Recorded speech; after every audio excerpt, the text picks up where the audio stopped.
Tyrion Lannister was born with eyes of two different colors, a trait that disturbed nearly everyone who laid eyes upon him from the moment he drew his first breath.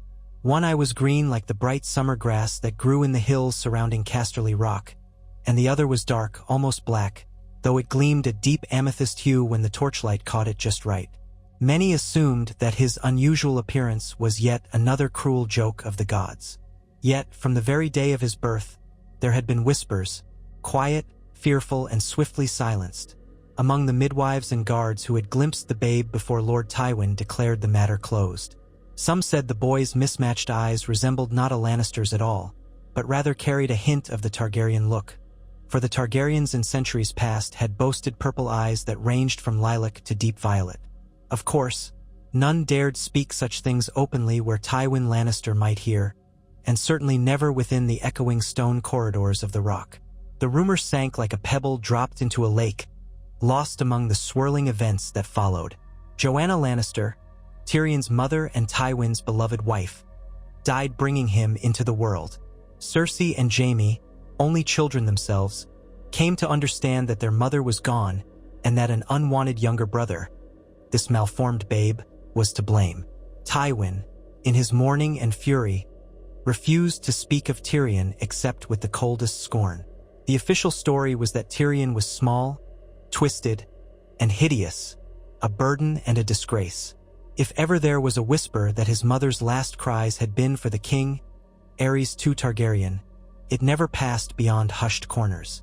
And so Tyrion grew, the third child of Tywin Lannister, the dwarf son whose mother's death was laid upon him like a curse. No one fully understood the complexities of Tywin's resentment, for Tywin had never been a man to speak openly of his vulnerabilities. Meanwhile, Tyrion existed in shadows, devouring books and chasing whatever bits of intellectual challenge he could find. He grew clever, witty, and cunning, forced to rely on his wits where other boys relied on their physical prowess. From time to time, after Tyrion's early childhood but before he was old enough to attend more formal duties, he had glimpses, fleeting recollections of conversations never meant for his ears. He once heard a maid whisper to another that the Mad King had looked upon Joanna with more than passing interest during tournaments at King's Landing. Another time, Tyrion thought he overheard his brother Jaime half-drunk, remarking that the king had been exceptionally pleased to see Joanna at court all those years ago. Tyrion dismissed these stories as trifles, or as slander from petty minds trying to tarnish his mother's memory. Yet sometimes the stories took root in his thoughts. He would recall the swirl of color in his own right eye when caught in a mirror, that faint flash of purple that had no business belonging to any Lannister. Life at Casterly Rock was not all bitter. There were indulgences for a highborn lord's son, even if he were scorned by his father.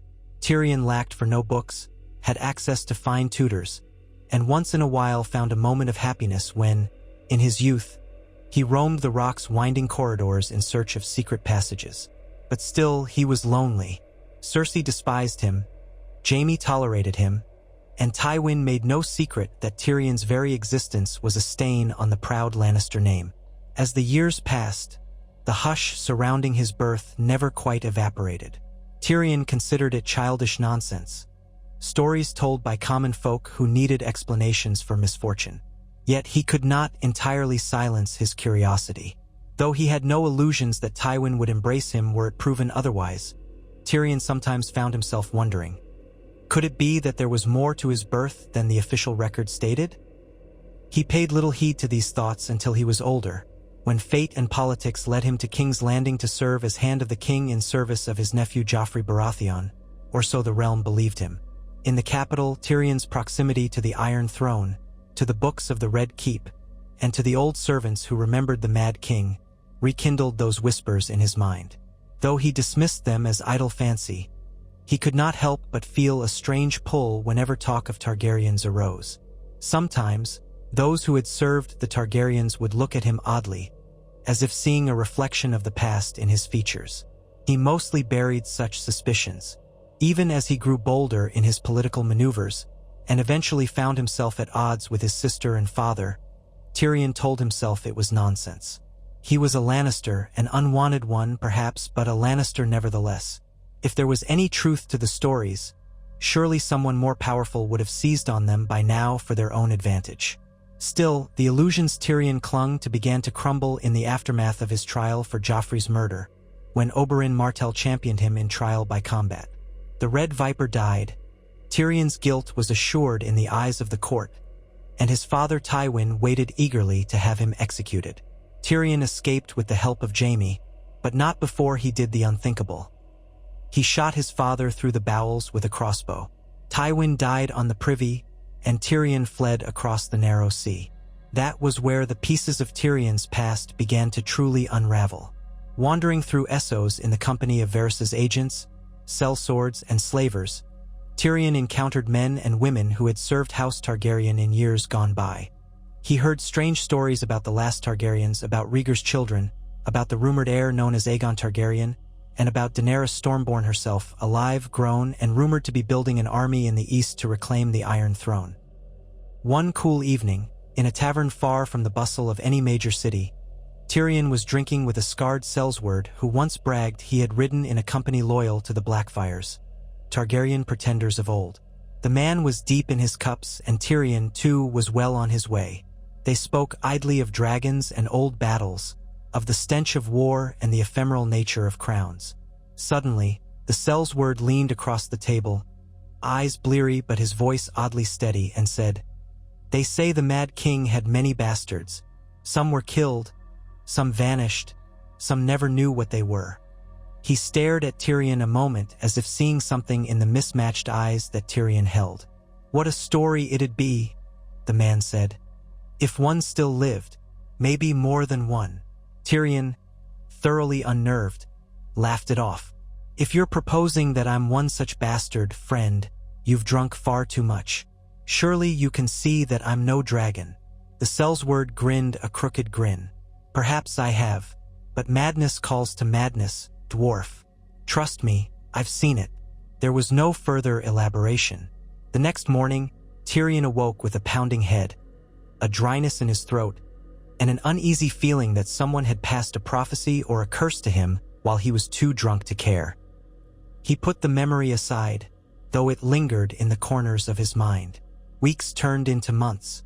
Tyrion's journeys took him closer to the rumored stronghold of Daenerys Targaryen, the mother of dragons. He was captured by slavers, endured humiliation, bargained for his life through wit alone, and made tenuous friendships that felt more like alliances of convenience. Always he drifted, step by fateful step, toward the domain of the young Targaryen queen. It was on a dusty road outside Meereen that Tyrion first glimpsed the dark silhouette of a dragon soaring over the city's great walls. The immense wings beat against the sky, sending a ripple through the clouds that made them look like shifting silver in the sun. In that moment, Tyrion's heart clenched, not with fear, but with an indescribable sense of longing. It lasted only a moment, and then the dragon was gone. He might have explained it away as pure awe, for who would not feel awe when beholding such a beast? Yet it touched something deeper in him, some hidden chord that had never been struck before. He entered Meereen under a variety of ruses. Though he had not yet decided if Daenerys Targaryen was truly the queen he wished to serve, something about her story tugged at him. She was the last known Targaryen, publicly at least, and she had 3 living dragons. She was young, untested in Westerosi politics, and surrounded by enemies in the east. He thought, if nothing else, she might appreciate a Lannister's cunning. She might find use in him. So he ingratiated himself first with those in her court who might allow him an audience. He drank with sellswords, charmed translators, and traded half-truths about his own identity. Word spread quickly among the curious. A dwarf with mismatched eyes claimed to have knowledge of Westeros's greatest houses and their weaknesses. He wanted to serve the Dragon Queen. A day came when Tyrion Lannister was finally brought before Daenerys Stormborn. Even with all he had heard, even with the knowledge that she was no more than a slip of a girl, at least by the measure of lords and ladies, Tyrion found himself unexpectedly struck by her presence. She possessed a poise and a quiet fierceness that reminded him of every story he had ever heard about old Valyria and the Targaryen line. Her silver-gold hair fell down her back, and though her eyes were not the same shade as his own right eye, hers were a brighter violet, ringed with dark lashes. He felt a strange sense of kinship bloom. He told himself it was only his fascination with dragons, or perhaps the knowledge that she too was scorned in her youth. She regarded him coldly at first. He was, after all, a Lannister, and the Lannisters were among those who had toppled her father's reign. She questioned him about his motives and what he sought. Tyrion answered with measured honesty. He wanted a place where his mind was valued more than his stature, a cause that was worth his talents. He disliked the nepotism and cruelty of King's Landing. He saw in Daenerys a potential queen who might truly break the wheel. He offered himself as an advisor, knowing she could simply execute him if she found him deceitful. It might have ended there, with Daenerys Targaryen dismissing him or assigning him a minor role, had fate not intervened. That night, when Tyrion was waiting to hear her final decision, he was awoken in his small, sparse quarters within the Great Pyramid by a strange sensation, a rush of heat in the air. Rushing outside, he found the sky alive with the roars of dragons. From a balcony, he beheld the largest of her 3 Drogon, swooping across the city, spitting flames at a flight of harpies who were daring enough to shoot arrows at him. Grey Worm and the Unsullied marched below, horns sounding in the streets. It was chaos, and the city teetered on the brink of revolt. Tyrion, half terrified and half exhilarated, realized that if the city fell now, so too would his hopes of forging a place here. He joined the fray in a small way, using his cunning to direct some of the city's freedmen to guard strategic gates, to block the flows of potential ambush. It was a flurry of madness, but he contributed in any way he could. Days later, when the fires died and Daenerys' authority was reasserted, albeit tenuously, Tyrion was summoned once more. This time, she looked at him not with cold suspicion but with a measured interest. Rumor held that it had been Tyrion's quick thinking that prevented certain critical gates from being taken by the Sons of the Harpy. "You have earned my attention, Lannister," she said, her voice echoing in the great chamber. "But trust is not so easily won." Tyrion, knowing the precariousness of his position, bowed. "I would be suspicious of anyone who offered swift loyalty too. My queen, I only ask for a chance to prove the worth of my counsel. In time, you will decide whether to keep my head attached to my shoulders." A ghost of a smile touched her lips. "Very well. Serve me as an advisor. Help me keep my city intact. Prove yourself. But mark me, if you should attempt to betray me—" She left the sentence unfinished, her tone like steel. Tyrion had no illusions about the peril he was in, and yet he was oddly content. For the first time in his life, he felt that perhaps his knowledge, his cunning, and his wit were being placed in service of something that mattered. As he worked by her side, he found himself growing more comfortable in her presence. They discussed war, politics, the lords of Westeros, and the intricacies of forging alliances with local factions in Meereen. One evening, while looking over maps and trade routes, Daenerys asked him about his family and about Tywin's role in the downfall of House Targaryen. Tyrion chose his words carefully. He spoke of Tywin's brilliance and cruelty, of the sacking of King's Landing, and of his own complicated standing within the Lannister family. He told her, in plain terms, that Tywin had never cared for him, that he had been despised since birth. She studied his face. "And your mother?" Tyrion paused. "She died bringing me into the world." Daenerys' eyes were thoughtful. "I am sorry to hear it. It was a long time ago." Something unspoken flickered between them, but neither gave it voice. The conversation drifted to other matters, and so Tyrion became a trusted advisor, albeit one still scrutinized by Daenerys' loyalists. Grey Worm watched him warily, Missandei was polite but reserved, and Ser Barristan Selmy regarded him with the practiced caution of a knight who had served kings both mad and noble. Tyrion was patient. He knew trust was earned slowly. His direct connection to the dragons began almost by accident. One day, while Daenerys was absent, tending to some dispute in the city, Tyrion managed to wander too close to the lair where Rhaegal and Viserion were kept in partial confinement. He was drawn by curiosity. How often did one get to see living dragons? He also felt that same strange pull he had felt upon seeing Drogon from afar. He wanted to know them, to stand in the presence of living myth. The unsullied guard at the entrance hesitated when Tyrion approached. "The Queen has forbidden strangers from entering," the guard stated in a flat monotone. Tyrion weighed his options. He had no direct permission, but his curiosity was overwhelming. "I am no stranger," he quipped. "I am her advisor. I only want a moment's look."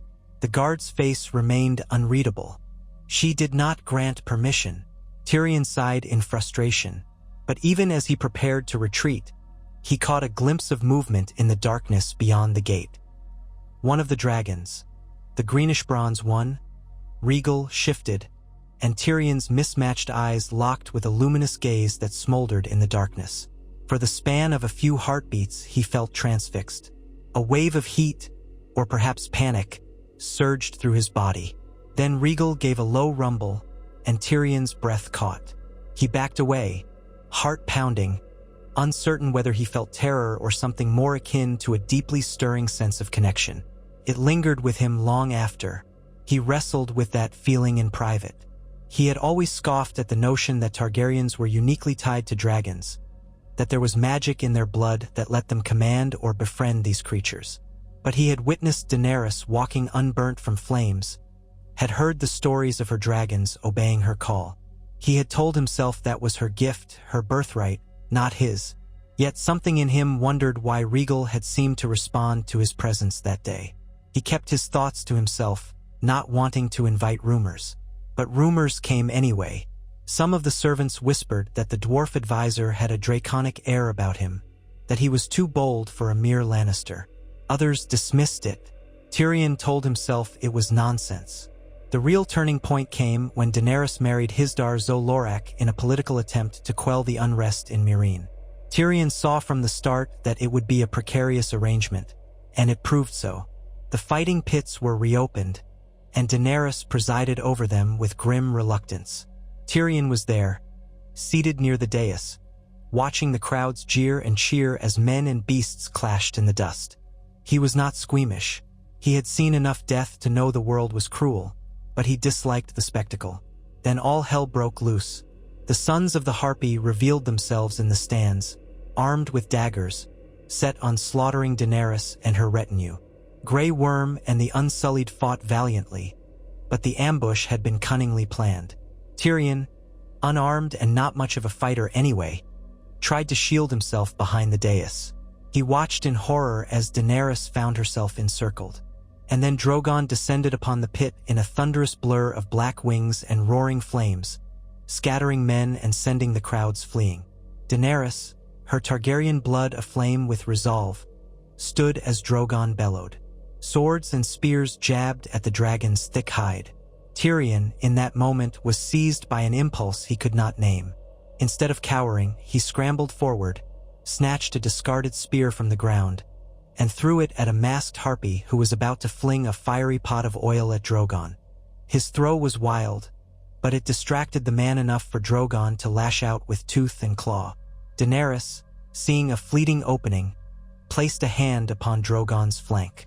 The dragon roared, half in pain and half in fury, but the queen did not flinch. She swung herself onto Drogon's back. Tyrion, covered in dust and blood that was not his own, stared in awe as she tugged on Drogon's spiny back. The beast roared flames at the sky. Then, in a flurry of wings, Daenerys and Drogon rose into the sky, leaving chaos below. In the aftermath, Tyrion was among those who managed to survive. Barristan Selmy, bloodied, took charge of the city's defenses, while Daario Naharis scoured the streets for hidden assassins. But Daenerys was gone. Rumors spread that she had flown away on Drogon's back, possibly never to return. Days turned to weeks, and despair settled over Meereen. Tyrion, in an unexpected turn, found himself a crucial piece in the leadership that tried to hold the city together. Even though he had no official claim to rule, the council needed his intellect and his knack for negotiation. Grey Worm accepted him begrudgingly. Missandei looked to him for guidance, and Barristan Selmy recognized that Tyrion's mind might keep Meereen stable until Daenerys' fate was known. But Tyrion could not shake his unease. He had seen the power of dragons up close, and something about the fierce majesty of Drogon's arrival haunted him. That night, after the dust of the fighting pits had settled, he recalled the Sellsword's words from the tavern. The Mad King fathered bastards, some never knowing who they truly were. A foolish notion, he told himself. But still, one night, as the city slept and the pale moonlight gleamed on the great pyramid's walls, Tyrion made a decision.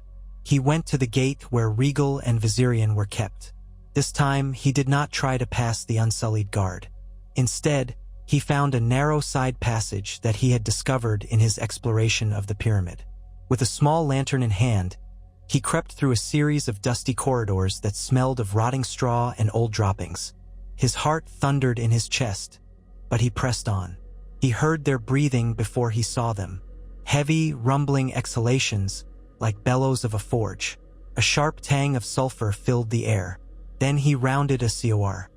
And his lantern light fell upon scales of golden cream, talons that seemed larger than swords. Viserion blinked awake, pupils slitting tighter against the light. A low hiss rippled across the chamber. Rhaegal stirred as well, shifting in the shadows. Tyrion stood very still. He set the lantern carefully on a ledge of stone and raised his hands slowly, as if in supplication. He had no illusions that he could tame these creatures, but he felt compelled to be near them, to sense them. He spoke in a whisper. "Dragons, I have always dreamed of seeing one up close, but never like this. It's all right. I'm only here to look." Viserion's head snaked forward, sniffing the air. Tyrion's heart jumped into his throat. If the dragon decided he was food, or an intruder, he would be a charred husk before he could even scream. Yet something in him refused to quake. There was a warmth inside him, spreading through his veins, as though he stood beside a roaring hearth. Rhaegal rumbled, a deep sound that vibrated in Tyrion's bones. The dragon shifted closer, blinking those reptilian eyes. Tyrion's mismatched gaze met them, and for a moment, the flickering lantern light revealed the faint amethyst glint in Tyrion's right eye. Rhaegal cocked his head, a strangely curious gesture for a beast so fierce. Then the dragon snorted, a puff of warm air washing over Tyrion's face. Tyrion froze, but the flame did not come. No scorching breath, no searing heat. Slowly, Rhaegal turned away, though his tail still swept idly, an unspoken warning not to push the boundaries too far. Viserion, too, relaxed just enough that Tyrion dared to breathe again. "Thank you," Tyrion whispered, his voice trembling. He wasn't even sure who he was addressing, the gods, the dragons, or some phantom idea of fate. He did not linger. Once he was certain he could move without provoking them, he backed away, retrieved his lantern, and left them to their lair. But the encounter stayed with him, etched into his memory like lines carved in stone. As the weeks passed, more trouble brewed. Yunkai and Volantis formed alliances against Meereen, and the city threatened to fall under siege. Barristan attempted to rally the defenses, while Tyrion worked tirelessly to forge alliances with local powers, the Second Sons, and any mercenary company that would listen. Meanwhile, Dario Naharis led small sorties in search of Daenerys. Then, as if from a dream, Daenerys returned. She arrived at the head of a Dothraki Khalasar, astride Drogon, with a warrior's determination etched on her face. The city erupted in celebration and fear, for who knew if the Dothraki might sack Meereen. But Daenerys kept them in check, forging a tentative peace. She brought the Dothraki into her fold, along with what remained of her Unsullied and her new council. Tyrion stood among them, explaining to the queen all that had transpired in her absence. He saw the worry in her eyes as he listed the enemies gathering to the east. He saw the tension in her shoulders as she recalled her forced marriage to Hisdar. In a private moment, she confided that she wished to march on Westeros soon, but feared leaving Meereen in chaos. Tyrion, quietly, assured her that the city could be stabilized with the proper governance and deals struck. "Yet you, Tyrion Lannister," she said, "are still a mystery to me. You have served me well, but I know you have secrets. I see the way you look at my dragons." Tyrion swallowed, thinking that he had been more discreet. "Your dragons are wonders to behold," he said. "They're living legends. Anyone would be in awe." She tilted her head, studying him. "It is more than awe. I can sense it." Tyrion almost laughed at the idea of her sensing anything about him. This was Daenerys Stormborn, the unburnt, mother of dragons, breaker of chains, a figure seemingly touched by magic. "Perhaps I am jealous," he said lightly. "My family's sigil is a lion, after all. Not nearly so grand as a dragon, is it?" Daenerys gave him a small, knowing smile, but said no more. Not long afterward, ships were acquired, some by force, some by bargain, and Daenerys prepared to set sail for Westeros at last. Tyrion thought he should be elated. He had dreamed of returning, of seeing the look on Cersei's face when Daenerys Targaryen arrived in the Seven Kingdoms with dragons and armies at her back. Yet a restless anxiety gnawed at him. He felt as though an unseen hand was tugging him toward a truth he had spent a lifetime denying.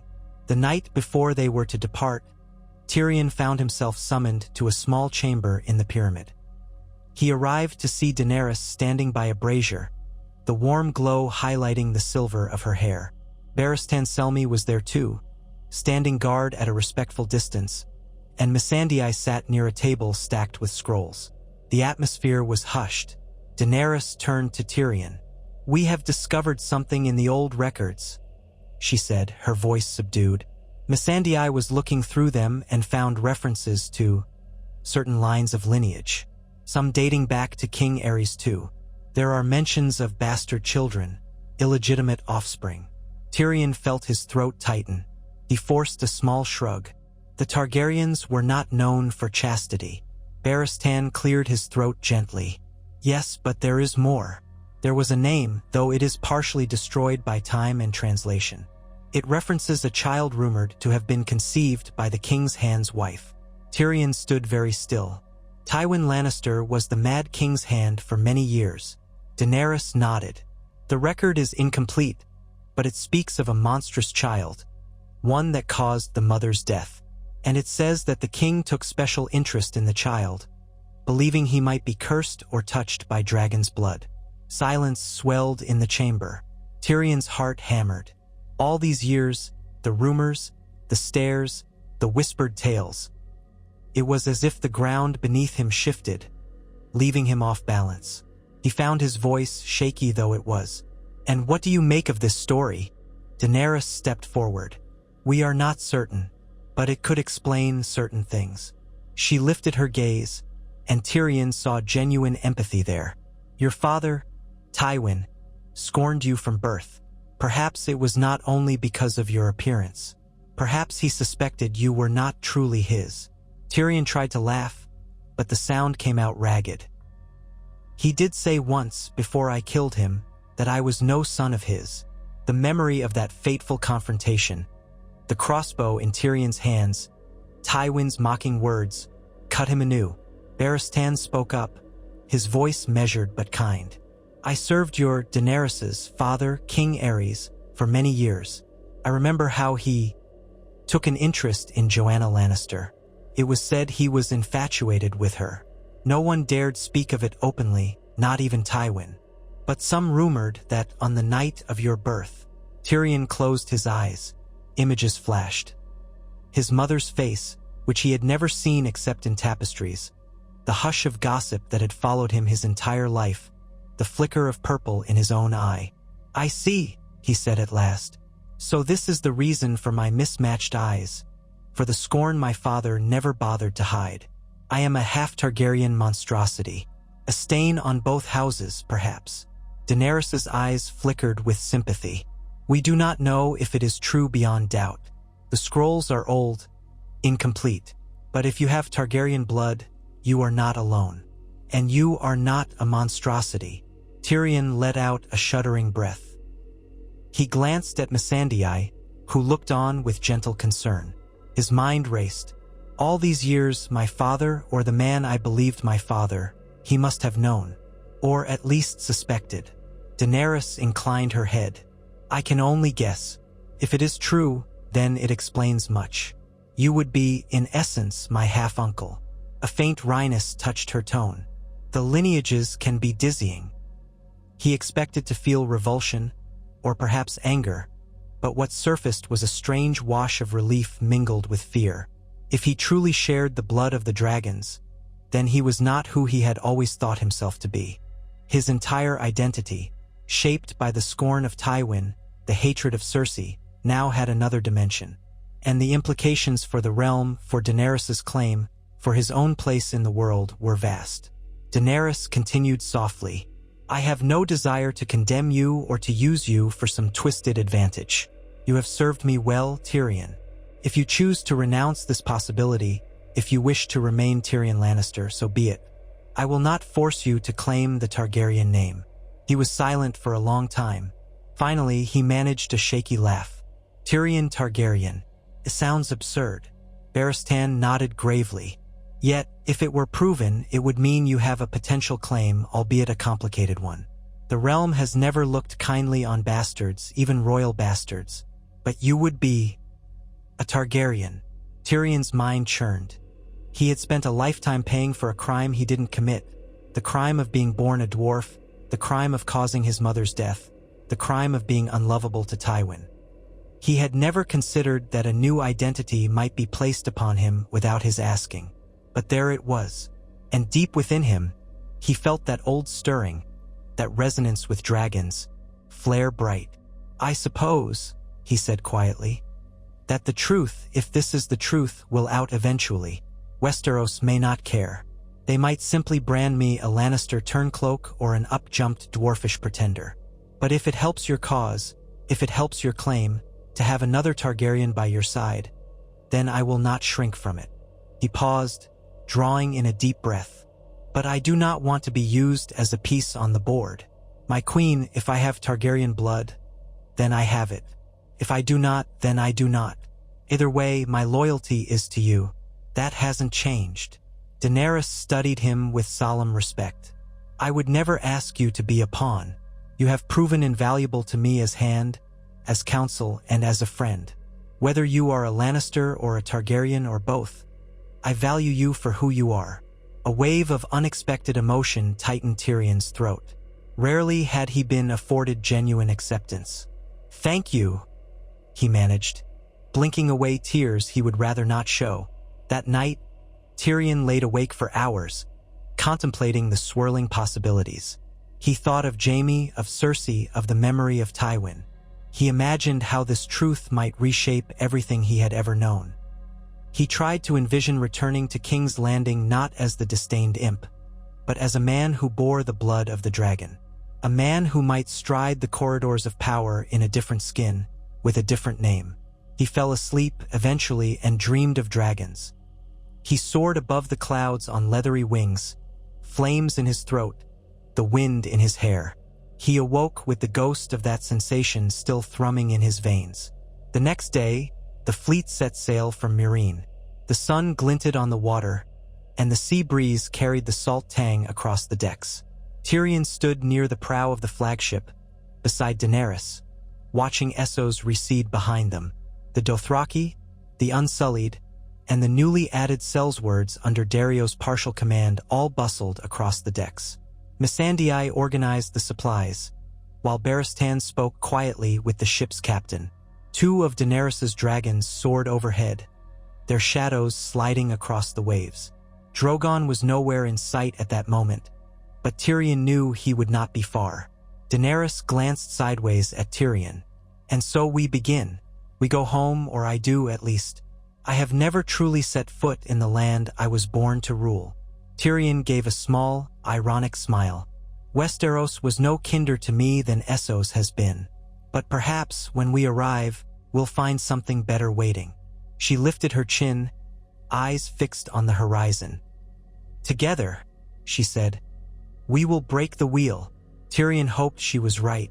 Yet, as the wind caught the sails and the coastline faded from view, he could not banish the swirl of thoughts about what it meant to be a secret Targaryen. Part of him yearned to share this revelation with Jaime. He was not sure why. Perhaps he sought Jaime's validation, Or perhaps he simply could not stomach the idea of Jaime still believing they shared a father when, all along, Tyrion had been the product of Joanna and Aerys's twisted liaison.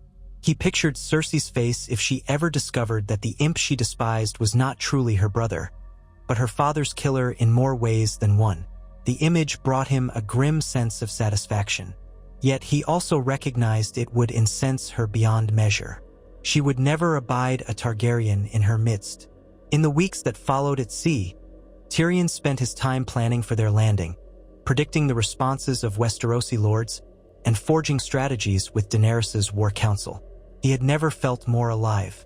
It was as though the knowledge of his possible heritage lit a fire in his belly, sharpening his mind. He found himself more confident, more willing to take bold risks. One afternoon, as they sailed under a placid sky, Daenerys summoned Tyrion on deck to witness something extraordinary. She beckoned him to the stern, where a platform had been cleared.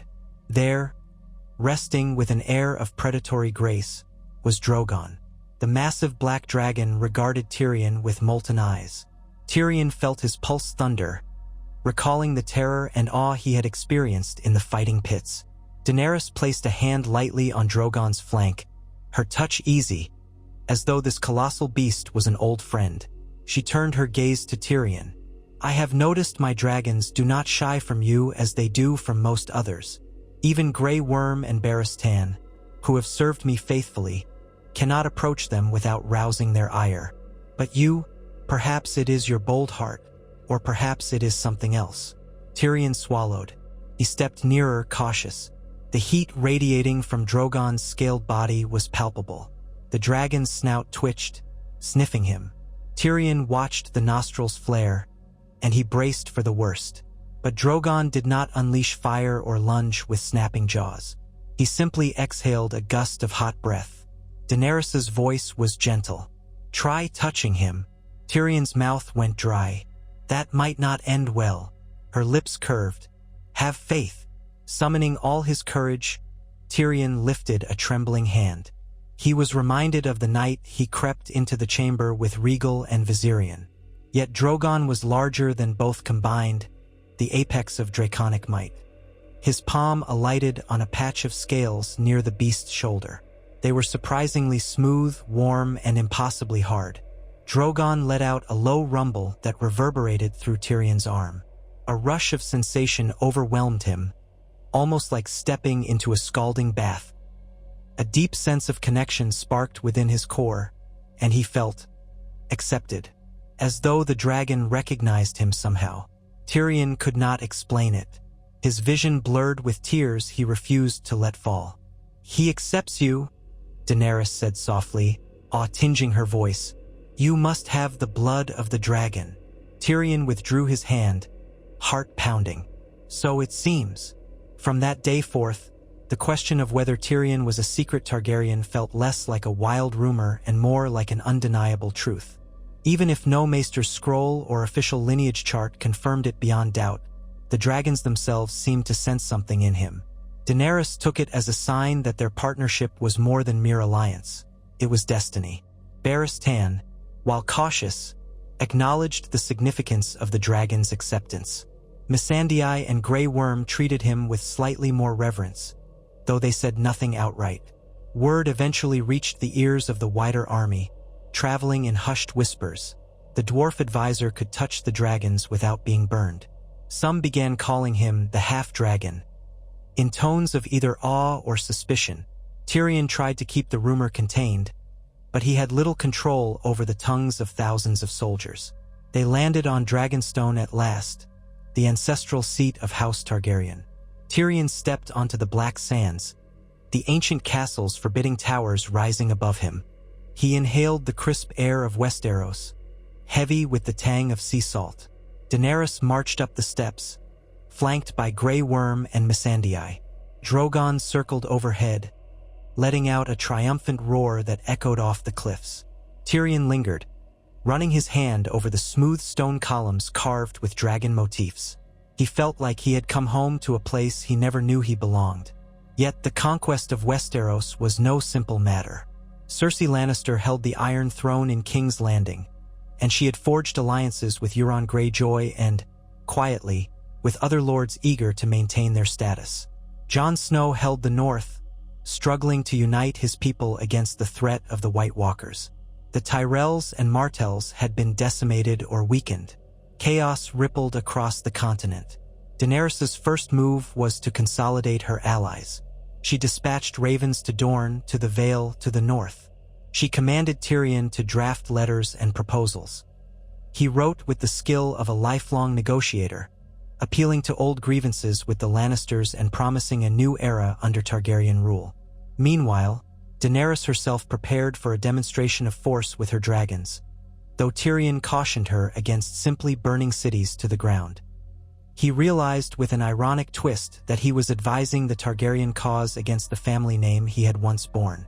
But was he truly a Lannister at all? The question weighed on him.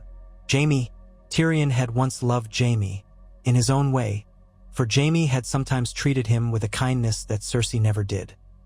But if Tyrion was not his brother, if they shared only a mother and not a father, how would Jaime react?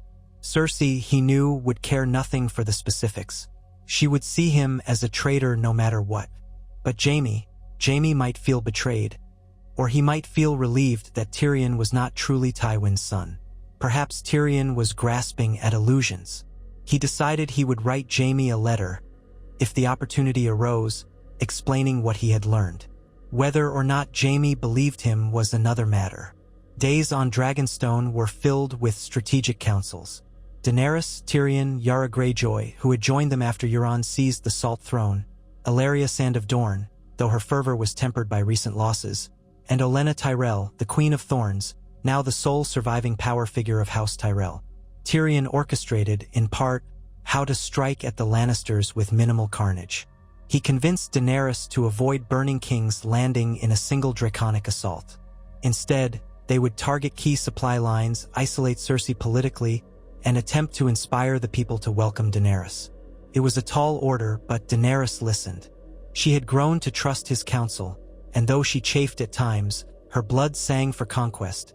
She recognized the wisdom in a more measured approach. Barristan Selmy, with the calm perspective of an older knight, supported Tyrion's plan. Then came a sudden summons from the north.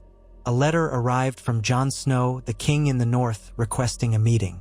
He offered no fealty, only a desperate plea for aid against the threat of the White Walkers beyond the Wall. Tyrion recalled that Jon Snow had once been at the Wall when Tyrion visited in his youth. He remembered the boy's solemn face, the eagerness to be taken seriously. If half the tales Tyrion had heard were true, Jon Snow had grown into a formidable leader. Daenerys was intrigued by the letter but was reluctant to leave her war effort to chase after myths of the undead. Tyrion urged her skepticism, yet something in Jon's words rang true. Tyrion advised that they invite Jon Snow to Dragonstone for a parley. If the White Walkers were real, they posed a threat to all living in Westeros, including Daenerys. And so Jon Snow arrived on Dragonstone, escorted by Ser Davos Seaworth. Tyrion greeted them on the beach, remembering his earlier camaraderie with Jon years before. The man Jon had become was quiet, grave, yet possessed of an unyielding sense of duty. He regarded Daenerys with caution, and she regarded him with curiosity. Their negotiations were tense, overshadowed by the question of the Iron Throne versus the threat in the north. Tyrion served as mediator, using humor and reason to bridge the divide. Jon wanted dragonglass and support against the army of the dead. Daenerys wanted the north to bend the knee. Eventually, they reached a fragile compromise. Daenerys would permit Jon to mine dragonglass, and Jon would hold off on pledging fealty until he had proof she was worthy to lead. The more Jon spoke of the Night King and the horrors beyond the Wall, the more Tyrion found himself believing. If a woman could birth dragons from stone eggs, if a dwarf could secretly be a Targaryen, then surely the dead could walk. He pressed Daenerys to consider the northern threat as a real possibility. She was skeptical but not dismissive. In the meantime, war pressed on. Cersei orchestrated clever moves, capturing key territories and forging an alliance with the Iron Bank. Yara Greyjoy was ambushed by Euron at sea, leading to devastating losses. Olenna Tyrell's forces were outmaneuvered when Jaime led a daring strike on Highgarden. Dorne was in disarray. Daenerys grew frustrated, her position precarious. Some in her camp urged her to use the dragons to lay waste to her foes. Tyrion counseled restraint, but Daenerys's fury simmered. After the fall of Highgarden, she decided enough was enough. She took Drogon and a portion of her Dothraki horde to intercept the Lannister troops carrying gold and supplies from the Reach to King's Landing. Tyrion watched from a cliffside near the battlefield. He witnessed the raw power of Drogon's flames, the fearless charge of the Dothraki. Jaime's army was routed, the wagons torched. Tyrion saw Jaime nearly killed when he galloped foolishly toward Daenerys with a spear, only to be knocked into the river by Bronn. In that moment, Tyrion's heart twisted. Jaime, for all his faults, had been the one Lannister who showed him any kindness. Watching him nearly die at the hands of a dragon he himself felt a connection to was a sharp reminder of how complicated this war was. After the battle, Tyrion walked among the burned wagons and charred bodies, haunted by the devastation. He found Daenerys standing by Drogon's side, surveying her victory with a fierce gleam. She gave the captured Lannister soldiers a choice: bend the knee or die. Tyrion's stomach churned as Randyll Tarly and his son, Dickon, chose death and were burned alive. That night, Tyrion paced the halls of Dragonstone, grappling with his role. Daenerys was forging her rule through fire and blood, much like Aegon the Conqueror. Was he complicit in the horrors he saw that day? She had listened to him before, but her patience for caution seemed to be waning. And if indeed he was half Targaryen, then what part of him exulted in the sight of dragons unleashing their power? The duality of it all tormented him. He found himself wandering down to the caverns where Daenerys had allowed Jon Snow to mine the dragonglass. Jon was there, a torch in hand, studying the ancient markings on the cave walls. Symbols of the children of the forest and the first men, etched into stone, depicting their alliance against the White Walkers. Tyrion traced the carvings with his gaze, seeing images of spirals and strange figures. Jon spoke softly, as though continuing a conversation with himself. They fought together once. They had to survive. Tyrion let out a weary sigh. Perhaps we have to do so again. Jon glanced at him, eyes heavy with concern. Does she listen to you? Tyrion shrugged. She has in the past. But today, I saw a side of her that was more dragon than queen. She gave the Tarlys a choice: bend the knee or die, and burn them for refusing. If she continues down that path, she might lose the very people she seeks to rule. Fear can win wars, but it rarely wins love. Jon nodded gravely. We need her, and we need you. But if she becomes what her father was... He trailed off. Tyrion felt a pang, recalling the horrifying stories of the Mad King's pyromania, how he had burned nobles alive, how he had planned to set King's Landing ablaze with wildfire. I think there's more good in her than that, Tyrion said quietly. But I worry. Days turned into weeks and the war raged on.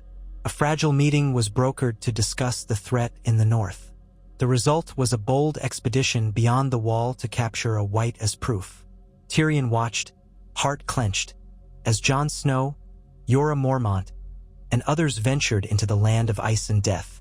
When it went disastrously, Daenerys flew north with her dragons to rescue them, losing Viserion to the Night King's Spear of Ice in the process. Viserion rose again as an undead dragon, shattering the barrier of the wall itself. The army of the dead poured south. Tyrion was in Winterfell by the time that cataclysmic event occurred, having traveled there with Daenerys' retinue to forge an alliance with the north. He beheld the ancient castle for the first time, its gray walls stark against the snowy sky. Sansa Stark received them warily. Jon had been declared king in the north, but now his status was overshadowed by the need for survival. In the days leading up to the final stand against the dead, Tyrion strolled through the Godswood, reflecting on his life's journey. He had grown from a scorned child, the imp of Casterly Rock, to a man who stood on the brink of a war that would decide the fate of humanity. He was an advisor to a dragon queen, who might be his only living kin aside from the siblings who despised him. He felt the weight of a destiny he had never asked for. Daenerys found him there among the weirwood trees, their red leaves rustling softly in the cold wind. She looked exhausted, the strain of losing Viserion etched into the lines of her face. Without preamble, she said, "The Night King will be here soon. We may not survive this battle." Tyrion bowed his head in grim acknowledgement. Yes. She took a breath, her breath fogging in the chill air. If we win, if we manage to defeat the dead, there will still be Cersei to contend with. I will need your counsel more than ever. You shall have it. He studied her face. And if you succumb to rage, or if the people fear you as a tyrant, Daenerys exhaled, a hint of sadness in her eyes. Remind me of who I am, or who I wish to be. Tyrion nodded, feeling a surge of loyalty, and something else. Once, he had served as Hand of the King in King's Landing, despised by Joffrey and overshadowed by Tywin. Now he served the Dragon Queen, who might be his blood relative, on the eve of the greatest war of their time. Whatever came next, he was a piece on the board no longer. He was a player. The horns sounded across the battlements. The army of the dead approached. The battle that followed was nightmarish. Whites swarmed the walls of Winterfell in an endless tide. Dragons clashed in the sky, the living Drogon and Rhaegal against the undead Viserion. The living forces fought desperately, and many fell. Tyrion took his place in the crypts with other non-warriors, directing the frightened civilians and trying to maintain order. Even in the crypts, the dead rose, and Tyrion found himself wielding a dagger in shaking hands. He survived, battered and terrified, emerging after dawn to find the courtyard strewn with corpses. Smoke drifted in the icy air. Daenerys knelt beside Jorah Mormont's lifeless body, tears on her cheeks, while Drogon coiled around her protectively, wounded but alive. Jon Snow stood nearby, exhausted, having faced the Night King in a harrowing confrontation. Eventually, Arya Stark delivered the killing blow that ended the threat of the Night King. The dawn came, and with it, a victory that felt more like a reprieve. Tyrion limped through the aftermath, helping where he could. Winterfell had become a slaughterhouse, but they had won. The dead were gone, the Great War ended. Now only the living war remained. In the days that followed, funeral pyres were lit across the fields beyond the castle. The survivors gathered to burn their fallen. Tyrion stood with Daenerys as she said a soft farewell to those who had served her so loyally, Jorah, the Dothraki, the Unsullied. In that moment, her tears glistening in the firelight, she seemed more human than ever, her fierce pride tempered by grief. Tyrion placed a hand on her shoulder. She looked at him, and he offered what little comfort he could. When the fires burned low, Daenerys turned to Tyrion, voice trembling. "We must move south. We must take the throne. I have lost too much to abandon my destiny now. Cersei will never relent, never yield. The Iron Throne was my birthright, taken from my family in blood. I will not let it slip away." Tyrion understood. Though he dreaded more bloodshed, the reality was that they could not coexist with Cersei. She would hunt Daenerys, and likely him too, until she reclaimed absolute power. Yes, my queen. A fortnight later, the combined armies marched for King's Landing. The North was exhausted, but Jon Snow pledged men to Daenerys, believing her claim just and seeing no other path. Sansa Stark remained behind as Lady of Winterfell, uneasy with the alliance but bound by necessity. Tyrion accompanied Daenerys, working every day to ensure the campaign was swift and decisive. They arrived at the gates of King's Landing with the battered remnants of their forces, the Dothraki riders, the Unsullied who still stood, and the Northmen who had chosen to join. Drogon soared overhead, his roar striking fear into the hearts of the defenders. Tyrion rode at Daenerys' side, quietly dreading the carnage that might ensue if the city resisted. Cersei had her own plan. She stationed archers on the walls with scorpions meant to pierce dragon flesh. She had mustered what remained of the Lannister forces, and the Golden Company had taken her gold. The tension was palpable as Daenerys' army surrounded the city. Tyrion sought a parley, a last chance to spare innocents from slaughter. He marched up to the gates under a white flag, accompanied by a small retinue. There, atop the gate, stood Qyburn, the hand of the queen for Cersei, flanked by archers. Their exchange was brief and fruitless. Cersei refused to surrender, refused to show mercy. Tyrion's pleas for the people fell on deaf ears. In desperation, Tyrion requested an audience with Cersei herself, offering to stand unarmed below the gate.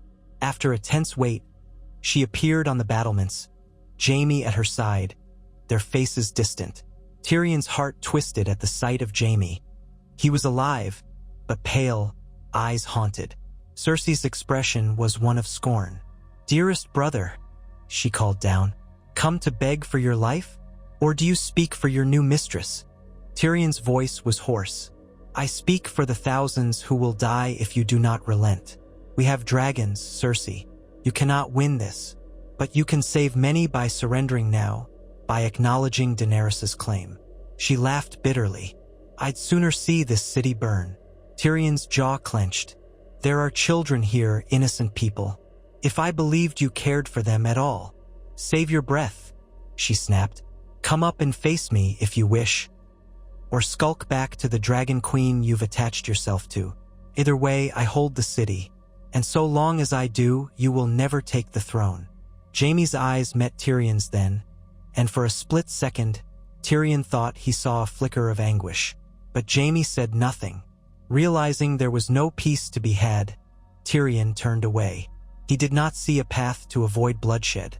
Back at the Targaryen camp, Daenerys conferred with her generals. Tyrion argued passionately for a targeted strike on the Red Keep. If they could capture or eliminate Cersei without burning the city, the people might accept Daenerys. She agreed in principle, but tensions ran high. The next day, the attack began. Drogon unleashed fire on the walls, scorpions fired bolts, and the gates were smashed by the combined might of the Dothraki.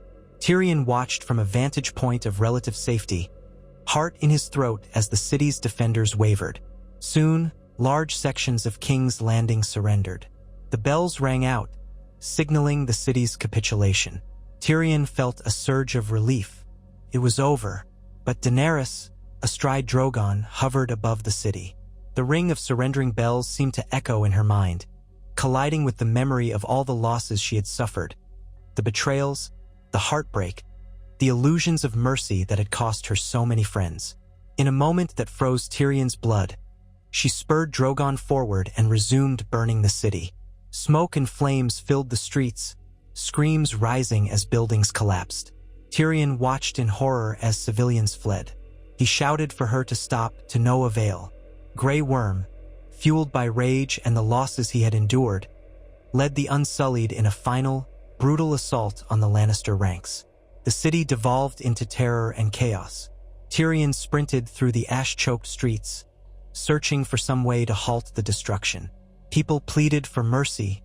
Children wept among the rubble. Above, Drogon's roar thundered like doom. Tyrion found Jaime among the pandemonium, battered and bleeding, trying to reach Cersei. Tyrion, tears streaking his dust-covered face, tried to pull Jaime toward a safe route. "We must leave. She's gone mad." Jaime shook his head, delirious. "I have to save Cersei." They parted ways. Tyrion stumbled through the city, despairing at the madness. When at last he emerged beyond the charred streets, he collapsed against a shattered wall, the stench of death everywhere. The Red Keep was in flames. He could hear the rumble of its foundations collapsing. In the aftermath, Daenerys emerged victorious, but at a terrible cost. The city lay in ruins, thousands dead. Tyrion found her standing in the throne room, or what remained of it. An open-air ruin with a skeletal roof, ash drifting like snow. Drogon perched behind her, snarling softly. She stood before the Iron Throne, her eyes distant, her posture regal but unyielding. He approached, trembling with rage and grief. "Why?" he asked in a broken whisper. "They rang the bells. They surrendered." She turned, her face streaked with soot and tears. "They would have betrayed me eventually," she said, voice brittle. "I needed to show them. I needed to break them. Tyrion shook his head, tears burning his eyes. You have become the very thing you claimed to fight against. This is not breaking the wheel. This is forging a new one of blood and fire. Her gaze hardened. I am queen. I have done what I must. Tyrion reached down and unpinned the hand of the queen brooch from his chest, letting it fall to the ground with a hollow clang. Then I can no longer serve you. She looked at him, betrayal stark in her eyes. If you refuse me, you are my enemy. He stared at her, this woman who might be his blood, might be the only living link to his Targaryen lineage. He saw the madness in her stare, the desperation that had driven her to commit atrocity, and he felt something in him break. So be it, he said. She nodded to Grey Worm, who stepped forward. Tyrion was seized, his arms wrenched behind him. He was taken away, past piles of rubble and corpses, to a cell in the charred remains of the Red Keep's dungeons. Days passed as he languished there. He knew Daenerys would come for him eventually. Perhaps she would execute him in a public display. Perhaps she would feed him to Drogon. He was, after all, a traitor to her cause. But he refused to regret his decision. He had done everything in his power to avert a massacre, to be a voice of reason, to guide her away from the path of her father. It was during one of those lonely nights in the cell that he heard a faint sound beyond the bars. He looked up to see Jon Snow, cloak singed and face grim. Jon had bribed or cajoled the Unsullied to let him speak with the prisoner. They intend to execute you tomorrow, Jon said quietly. Tyrion managed a weary smile. I expected no less. Jon's eyes flickered with guilt. I never wanted this. Everything is in chaos. The Northmen are horrified by the slaughter. The lords of the Westerlands are kneeling out of fear. The small folk whisper that she is the Dragon Queen in truth, but they say it in terror. Tyrion exhaled shakily. She means to rule through fear. She believes there is no other way. He closed his eyes. Jon, if you truly care for the realm, I fear there is only one course left. Jon tensed. I can't do that. She's our queen, and she did save us from the Night King. Tyrion opened his eyes, staring into Jon's tormented face. He saw the conflict there, the same conflict he felt in his soul. She was once my friend, my queen, and I believed in her. But she has chosen fire and blood. She will do the same to every city that dares defy her. More innocents will burn, and the war will never end. Jon opened his mouth to protest, but no words came. The silence was answer enough. Tyrion's voice trembled, but it did not waver. She will kill me tomorrow, and then she will move on to her next conquest. Perhaps she will spare Winterfell for your sake, but eventually, who knows? He paused, feeling tears threaten again. I do not wish to see her killed, Jon, but if I have learned anything, it's that once a tyrant sets their course, they rarely change it. Stop her before more die. You're the only one who can get close enough. Tyrion saw the anguish on Jon's face. He recognized it was the same anguish tearing him apart inside. Daenerys was a figure of destiny, a breaker of chains, the mother of dragons, and yet she had fallen prey to the madness of power. Jon left without promising anything. Tyrion sat in his cell, waiting for the dawn. In the pale morning light, he heard the horns sound through the ruined keep. Shouts and screams filtered down to him. Something was happening. Then there was a roar, pained and furious, Drogon's roar. Tyrion pressed his face to the bars. Footsteps came racing, and the cell door was flung open by Grey Worm. Tyrion expected an executioner. Instead, he saw Missandei, alive and terrified, stumbling behind Grey Worm. Come, Grey Worm snapped. We have no time. They hurried Tyrion through the corridors, past collapsed ceilings and ash-strewn halls. Bodies lay here and there, unsullied and Dothraki alike. Tyrion's mind reeled, unsure of what was happening. He glimpsed Drogon through a gap in the shattered walls, screaming at the sky, wings beating in fury. Daenerys lay on the stones before him, blood pooling beneath her, Jon Snow kneeling at her side. Tyrion's heart lurched. He realized with jarring clarity that Jon had done it. He had plunged a dagger or a sword into Daenerys, stopping her before she could become a tyrant to the whole world. Tyrion felt an almost unbearable sense of sorrow. Despite everything, despite the horror she had unleashed, a part of him had cared for her as a friend, as a leader, maybe even as family. Yet he also felt a grim relief that the cycle of destruction might end here. He approached slowly, ignoring Grey Worm's demands. Drogon hissed, nostrils flaring, but did not incinerate Tyrion where he stood. Tyrion stood over the body of Daenerys Stormborn, the mother of dragons, the woman who might have been his niece or half-sister, if the rumors of Aerys' lineage were true. Jon knelt there, tears on his cheeks. He looked up at Tyrion, anguish in his eyes. "I had no choice," Jon choked. "She wouldn't. I tried to talk to her."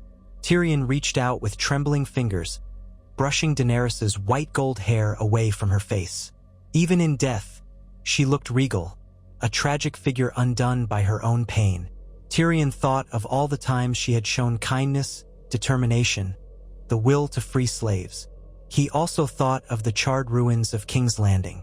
Drogon let out a guttural cry that shook the stones, then scooped Daenerys' body into his claws. He took flight, carrying her away.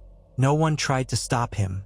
The last living dragon disappeared into the sky, leaving Tyrion, Jon, and the remnants of Daenerys' forces in stunned silence. In the days that followed, the lords and ladies of Westeros gathered in the dragon pit to decide the fate of the realm. Tyrion was brought forth, a prisoner in chains. Cersei was dead, she and Jaime found crushed in the Red Keep's collapse. Euron was slain during the final defense. The political landscape had become an open canvas. After much debate and argument, they chose Bran Stark as king, a compromise that none had anticipated but which Tyrion, ironically, supported. It was not a perfect solution, but it might lead to a more peaceful future. Jon Snow was sent to the Wall once more, to appease those who still clamored for vengeance for Daenerys' death. The Seven Kingdoms, or Six, began anew. In the quiet aftermath, Tyrion found himself pardoned but also without a true place. He was offered a seat on the King's Council. He accepted, at least for a time, hoping to guide the realm toward stability. The knowledge of his Targaryen blood, however, remained a secret shared by only a few. None of them wished to stoke further chaos by announcing another Targaryen lived. The realm had seen enough dragons for one age. But Tyrion never forgot the sight of Drogon, the sensation of those scales beneath his hand, the fire in Daenerys' eyes, the warmth that had stirred in his own blood at the presence of the dragons. In private moments, he would reflect on the child he once was, scorned by Tywin, mocked by Cersei, pitted by Jaime, a child who had never belonged. He realized now that he had always been something else, neither lion nor purely dragon, but a strange hybrid that exemplified both cunning and fire. Perhaps that was why his life had been so tumultuous, why he never truly fit in any single place. And so Tyrion Lannister, Tyrion Targaryen, perhaps, served the new realm in his own way. He penned an anonymous treatise on the war against the Night King and the final downfall of the last Targaryen queen, acknowledging her once noble aims and the tragedy of her downfall. He oversaw the rebuilding of King's Landing, though many scars remained. He visited Winterfell, forging a lasting alliance with the North through Sansa Stark, who ruled with a steady hand as queen in the North. When nights were quiet and the corridors of the Red Keep were empty, Tyrion would sometimes walk the ramparts and gaze at the dark horizon, remembering the roar of dragons. He would place a hand on the worn stone and feel an echo, deep within, of the fire that coursed in Targaryen veins. Sometimes it felt like a curse, sometimes a wonder, but it was his, and it bound him to a legacy of both greatness and ruin. Yet he was determined to do better. He was determined to forge a path of wisdom, to use what cunning he had for a more peaceful era. If that meant hiding the truth of his parentage so the realm might heal, he would do so.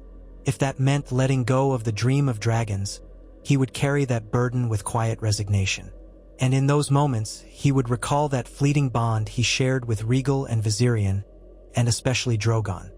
He would remember how Drogon allowed him to approach without burning him alive, how Rhaegal tilted his head in curiosity, how Viserion once hissed but did not attack. That memory was proof enough that the blood of the dragon ran in his veins. Proof enough that Tyrion, the dwarf, the half-dragon, was a man of many facets. Cunning, compassionate, prone to vice and self-destruction, yet capable of learning from his mistakes. Thus, what if Tyrion was a secret Targaryen? Remained the question that shaped his entire life. He bore the knowledge quietly, never proclaiming it to the lords who squabbled for seats on the small council or the maesters who recorded the realm's history. In the official annals, he remained Tyrion Lannister, once Hand of the Queen to Daenerys Targaryen. The realm knew him as the imp, the man with mismatched eyes, the dwarf who had survived kings and queens. They wrote songs of his wit, his role in the War for the Dawn, and his final counsel that led to the crowning of Bran the Broken. But deep in his soul, Tyrion carried a secret legacy, a quiet flame that reminded him of who he was when all the masks fell away. He was a child of two worlds, a lion's cunning and a dragon's fire fused into one small, twisted frame. He had seen the best and worst of both houses, endured heartbreak and triumph, and ultimately chosen mercy and reason over fury and conquest. That choice, more than any birthright, defined him. Perhaps, in the future, a curious scholar might stumble upon fragments of an old scroll in the depths of Dragonstone or the Red Keep, reading faint references to a rumored bastard of King Aerys II Targaryen and Joanna Lannister. They might piece together the hints, the curious color of his eyes, the ominous portents at his birth. And perhaps they would realize that the truth had lived and died in the hearts of a few, influencing the course of the realm in quiet, pivotal ways. But in the official histories, Tyrion Lannister remained just that, a Lannister, the black sheep of the family who became an unexpected hero in the wars that shaped the fate of Westeros. And if, on some lonely evening in the hush of the Red Keep's library, Tyrion ever allowed himself a private smile of bittersweet acceptance at the thought of his dragon heritage, that was his burden and his solace to bear. So ended his tale, not with the crowning of another Targaryen, but with the forging of a new era under a broken king with dreams of a better future. Tyrion's name would be remembered for centuries, whispered in both reverence and amusement, debated by maesters who tried to unravel how a single dwarf shaped the destiny of kingdoms, toppled tyrants, and stood at the side of a dragon queen. They would never know the whole truth, of course. How his blood burned with dragonfire, how the roar of living legends stirred something ancient in his soul. Yet in the quiet truth of his own heart, Tyrion understood that the answer to the question, what if Tyrion was a secret Targaryen, was simply this: he was, and it changed everything. And in the end, it changed nothing at all. He remained who he was at the core: clever, flawed, compassionate, and quietly longing for acceptance. Blood was powerful, but choice was everything. And in that choice, he found a measure of peace at last. Tyrion Lannister, Tyrion Targaryen, if one believed certain hidden records and the acceptance of dragons, sat in the council chamber of the Red Keep, a place still haunted by the ghosts of war. Rubble had been swept from the floors, and broken windows now bore fresh glass. The city beyond still stank of smoke and charred ruins, despite the best efforts to haul away debris. King Bran the Broken sat at the head of the table, serene in his far-seeing gaze, his posture slack in the wheeled chair that had been fashioned to move him about. The newly appointed small council was not yet settled in its roles, nor was the realm entirely at peace, but some semblance of order had begun to take root. Tyrion had accepted the position of Hand of the King, albeit reluctantly. He had not sought power. If anything, he had hoped to vanish into obscurity after watching Daenerys' dream twist into a nightmare. But Bran, gazing at him with those unsettlingly calm eyes, had made it clear that Tyrion's experience and intellect were needed to help rebuild the kingdom. And so Tyrion stayed, bound by a sense of duty he had once thought alien to him. He was no longer chained, no longer a prisoner in the dungeons, but freedom brought its own burdens. Every day, he saw the looks on the faces of the people who had survived the fall of King's Landing. Some recognized him as the imp who had once defended the city against Stannis Baratheon. Some knew him as the Hand of Daenerys Targaryen, who had counseled her before she burned them. Many whispered that he had betrayed her. A few mumbled that he was a secret Targaryen. Rumors flourished in a city that had become a grave for so many lost dreams. Yet the common folk, and even most lords, had no desire for further upheaval, so they spoke only in hushed tones or not at all. They needed bread, roofs, and security, not new pretenders. Bran's choice to keep Tyrion as hand caused murmurs among the nobles who trickled back into King's Landing to pledge fealty to the new regime. They saw the broken towers and scorched gates and recognized that the capital had become a symbol of both tragedy and transformation. King Bran rarely voiced strong opinions, but he made it clear that Tyrion's counsel was of paramount importance. The king's reasoning was not always transparent. He would say in that quiet tone, "Tyrion has traveled many roads and made many mistakes. Such men learn better than most what it means to guide a realm in need." And so the matter was settled.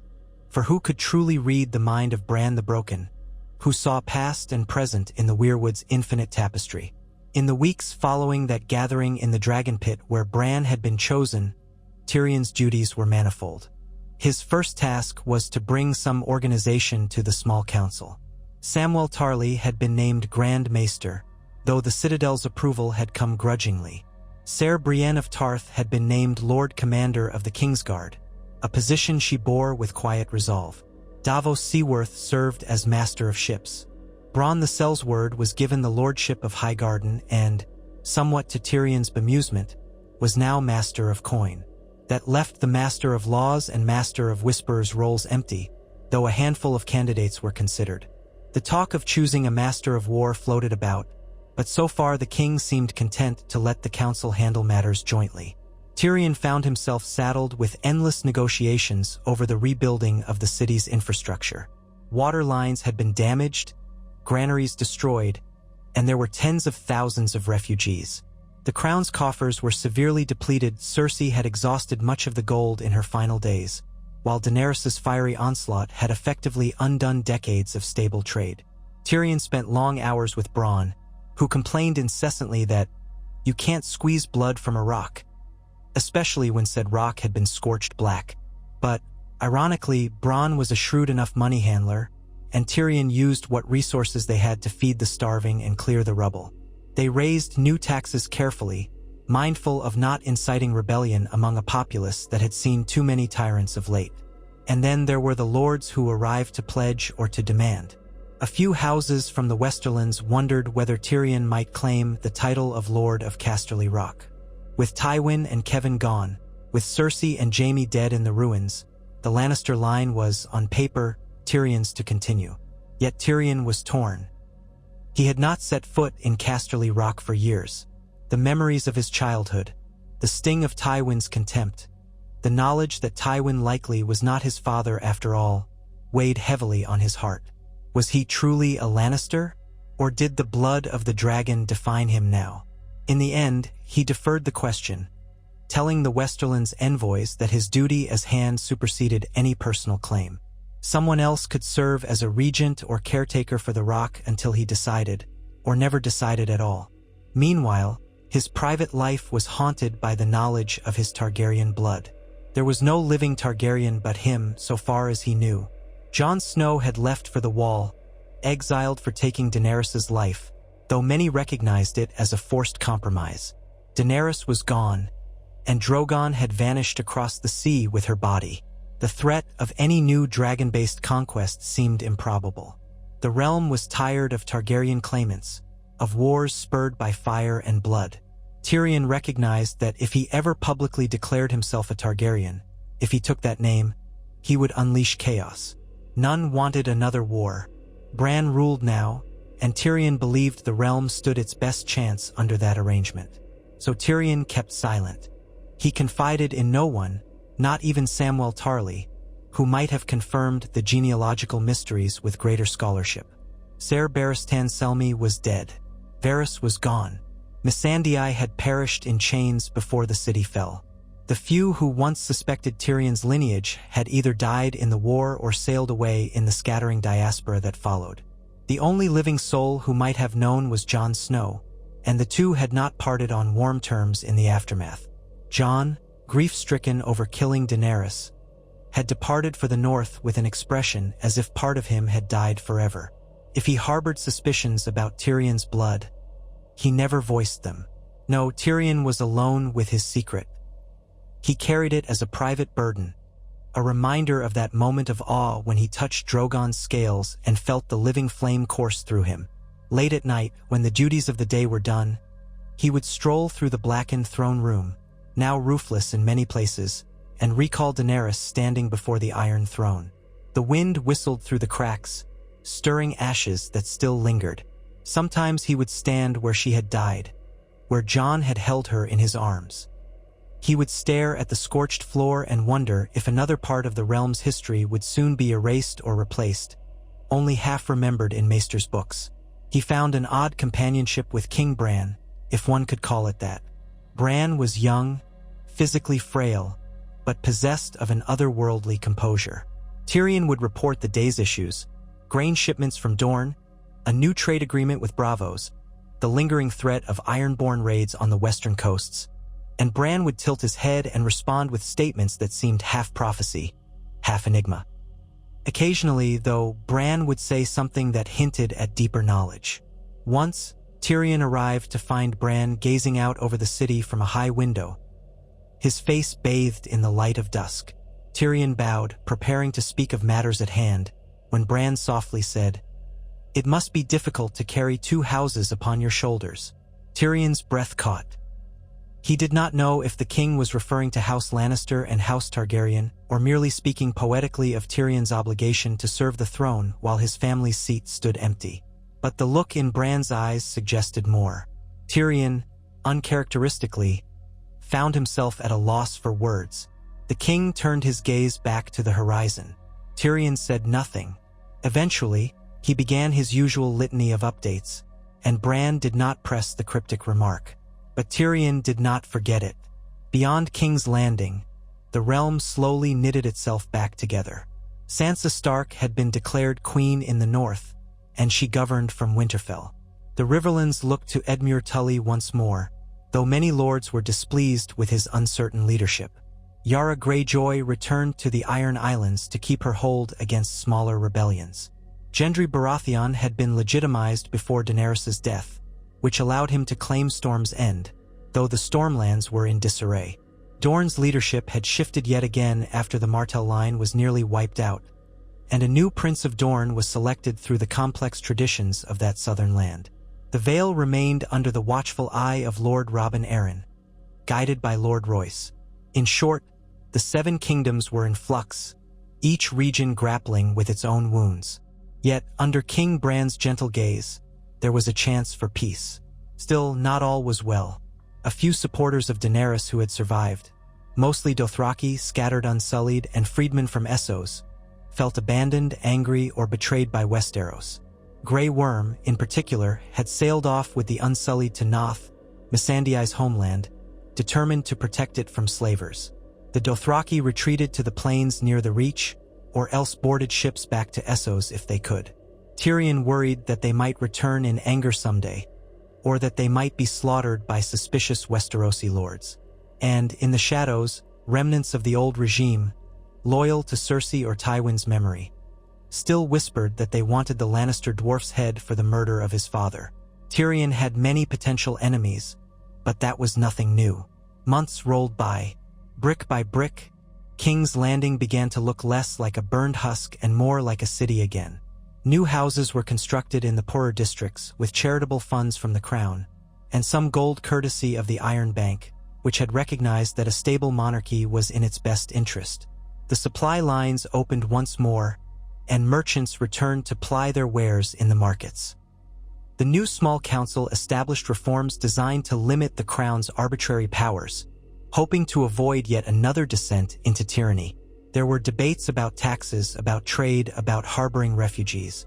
For the first time in a very long while, the capital experienced a semblance of calm, albeit fragile. Tyrion's personal chambers were modest, at his own request. He had no taste for ostentation these days. He kept only a few servants, ate sparingly, and drank less than he once did, though he allowed himself wine at night to dull the memories of war. One evening, After a taxing day of negotiations, he found Bronn waiting in his solar, feet kicked up on Tyrion's writing desk. "You keep me waiting so long. I had to sample the good wine," Bronn said, swirling a half-empty goblet. "Still better than the swill in Flea Bottom." Tyrion flicked his gaze to the stack of ledgers in Bronn's lap. "Master of coin, rummaging through my notes? I should be flattered or alarmed. Which is it?" Bronn shrugged. "Bit of both, maybe. The gold's running short again, especially if the king wants to rebuild half the city. We'll need new trade deals, preferably with the Dornish or the Free Cities. But that's not what I came to talk about." He smirked. "Been hearing some interesting rumors in the taverns." Tyrion set down his satchel.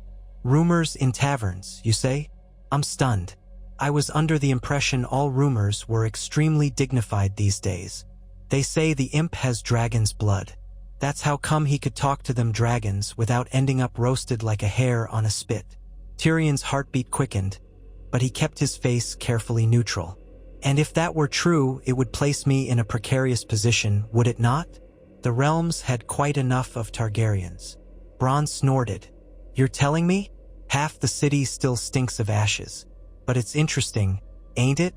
If you had a claim to the throne, you might not fancy kneeling to a Stark boy. Or so folks might suspect." Tyrion lowered himself into a chair, his legs suddenly feeling weak. "Well, Bronn, I appreciate your thorough gathering of gossip. As for me, if I had a claim, I'd likely set it on fire rather than see this realm go through another war. I'm too tired for that, and I like my head where it is." Bronn laughed, shaking his head. "You're not half as much fun as you used to be, Lannister. In the old days, you'd have threatened me or promised me a wagon of gold to keep my mouth shut." "Consider me reformed," Tyrion said dryly. "Now, kindly keep your mouth shut anyway. If these rumors swirl too freely, we'll have fools believing it's a sign from the gods that a Targaryen rules them after all." "And if the rumor is true?" Bronn pressed, eyebrows raised. "Are you?" Tyrion regarded him for a long moment. "What difference does it make?" he asked softly. "We have a king. We have a realm to rebuild. We have enough ghosts of Targaryens as it is." Bronn shrugged, finishing his wine. "Fair enough. But secrets have a way of coming out, especially in King's Landing. You might want to be prepared." With that, Bronn left, whistling tunelessly. Tyrion rubbed his temples, feeling a dull ache blossom behind his mismatched eyes. He doubted Bronn would betray him intentionally, not when it might sour his comfortable position as a Lord of the Reach. But words had wings, especially in the capital. If talk of his possible Targaryen blood spread, it might draw all manner of opportunists or zealots. He pictured that scenario. Petty lords crowning him with a cheap imitation of Aegon's crown, urging him to claim the throne. The very thought made him nauseous. He told no one of this conversation. Instead, he quietly stepped up the crown's philanthropic efforts, ensuring the small folk would not be swayed by any misguided notion that another Targaryen would provide a better life. If the city was stable, the people content, then no one would rally behind a rumor. And so he poured his energies into the tasks of governance, negotiating trade pacts with Pentos and Bravos, arranging shipments of grain from the Reach to feed the city, ordering roads to be repaired, awarding small privileges to artisans so that the city could flourish once more. At times, Tyrion was almost proud of the role he played, seeing hope rekindle in the eyes of commoners. It was not enough to erase the past, but it was something. Yet for all his efforts, no man can hold back every tide. As the year turned, more travelers arrived in King's Landing.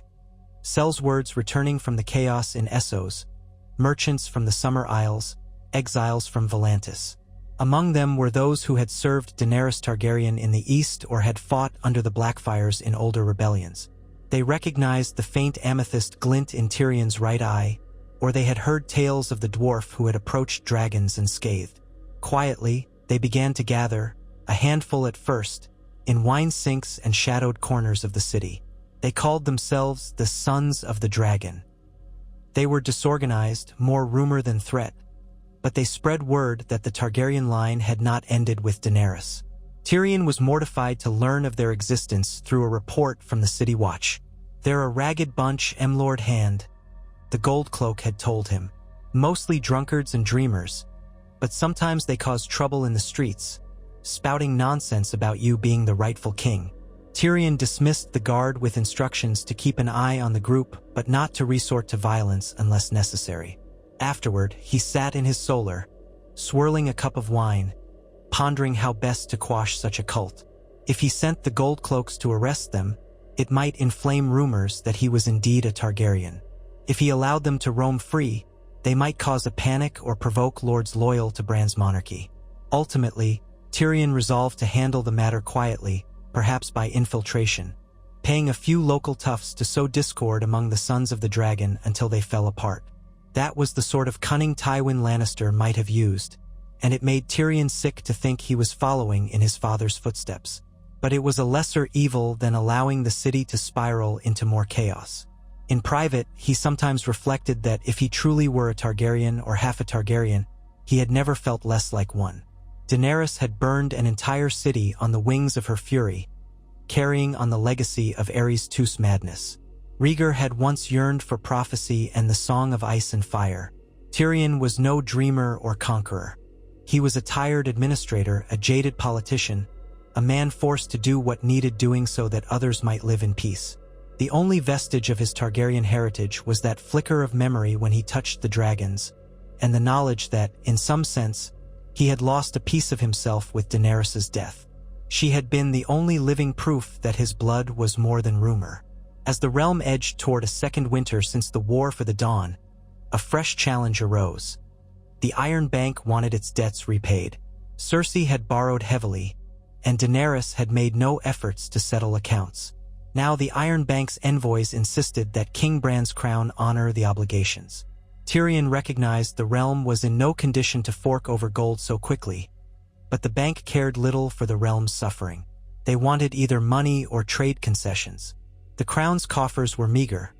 Bronn had managed to keep them afloat, but they were nowhere near ready to repay the sums demanded. Tyrion's attempts at negotiation fell short. "I can't piss silver, let alone gold," Bronn groused one afternoon, tossing a ledger onto the table. "We'll need a new approach or the Iron Bank will start funding our enemies. That's how they work." Tyrion drummed his fingers on the table, scanning the list of expenditures. "We can't cut funds to the city's rebuilding efforts. That would be disastrous. Nor can we raise taxes too high. This place is still recovering from a massacre. If we do that, we risk revolt." Samwell Tarly, who had joined them for the day's meeting, frowned thoughtfully. "We could open the Crownlands to more trade from the free cities, though that might anger some of the Westerosi houses that prefer protective tariffs. Or we might grant the Iron Bank certain privileges, like renting them official space in the capital." "Selling them the city's soul, you mean?" Tyrion muttered. "The bank seldom invests so openly unless it sees great profit." He rubbed his temples. "Still, we may have no choice. If we anger the Iron Bank, they'll loan money to any aspiring rebel who promises them a better return." Bronn, flipping through pages, shrugged. "Alternatively, we could dig up the gold from Casterly Rock. Isn't there still some left in your dear father's mines?" Tyrion felt an old bitterness stirring in his chest. That well was drying up years ago. The mines are nearly exhausted. Besides, with so many houses in chaos, I doubt we have the means to mount a massive mining operation safely. Thieves and bandits roam the highways still, despite the City Watch's best efforts. They debated for hours, eventually deciding on a plan. Tyrion would invite the Iron Bank's representative to a banquet where the Crown would propose a more flexible repayment schedule in exchange for favorable trade privileges. They would also suggest a treaty that gave the Iron Bank first rights to open official offices in King's Landing and Old Town, ensuring a steady flow of interest. It was not an ideal solution, but it might buy the time they needed. Everyone agreed that it was better to treat with the bank than face another war fueled by foreign gold. That night, after the meeting adjourned, Tyrion walked alone through the ruined corridors of the keep. Pale moonlight illuminated the hall, revealing scorch marks from dragonfire. Fragments of shattered pillars lay stacked in corners, awaiting removal or repurposing. He passed the spot where, so many months ago, Cersei's enormous map of Westeros had once been painted on the floor. Now only chipped patches of color remained. Tyrion paused, remembering how she used to stand at the map's center in her black gown, sipping wine and plotting. That was before Daenerys came, before the final spiral of events that ended House Lannister as the realm had known it. His mind drifted to Jaime, to the image of his brother lying in the rubble with Cersei. Then, unbidden, thoughts of Tywin flickered, the father who might not have been a father at all. He felt no joy in Tywin's memory. The old lion's shadow lingered, shaping Tyrion's every move, as if Tywin's demands for excellence, his hunger for power, had seeped into Tyrion's bones. "I was never his son," Tyrion whispered to the darkness, though he wasn't sure if he meant it literally or figuratively. In another corridor, he glimpsed King Bran, alone. The king often roamed in silence, occasionally accompanied by Brienne or Podrick Payne, but sometimes he was simply there, as if guided by some hidden thread of knowledge. Tyrion bowed slightly. Bran's pale eyes regarded him with that distant calm. For a moment, Tyrion imagined the king might speak of Targaryens or visions. Instead, Bran only said, "Good evening, Lord Hand." Then he continued on his way, his wheeled chair squeaking gently on the stone. The next few weeks were consumed by preparations for the Iron Banks banquet. They redecorated a portion of the keep still intact, hoping to present some semblance of royal splendor. Lords and ladies arrived, curious to see what King Bran's court looked like now. Some older courtiers recalled the grand feasts under the Targaryens, or the lavish excesses under King Robert. Now they found a more subdued place, overshadowed by the memory of Dragonfire. Tyrion oversaw the menu and entertainment, ensuring that no expense was spared, within reason. If the Iron Bank's representatives were dazzled by the realm's potential wealth, they might be more inclined to grant leniency. During the banquet, Tyrion mingled with lesser lords, quelling rumors and smoothing ruffled feathers. He shared jokes and recounted tales of earlier days when he had first served as Master of Coin under King Joffrey. This was a skill he still possessed, using wit to ease tension, turning potential enemies into reluctant friends. Yet his heart was not in it. He felt the weight of every lie he told, every half-truth he spun. He had grown so used to wearing a mask that he sometimes wondered what his real face looked like underneath.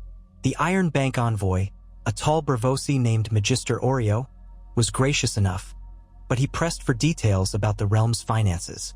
Tyrion deflected as best he could, promising that future growth was assured now that the wars were ended.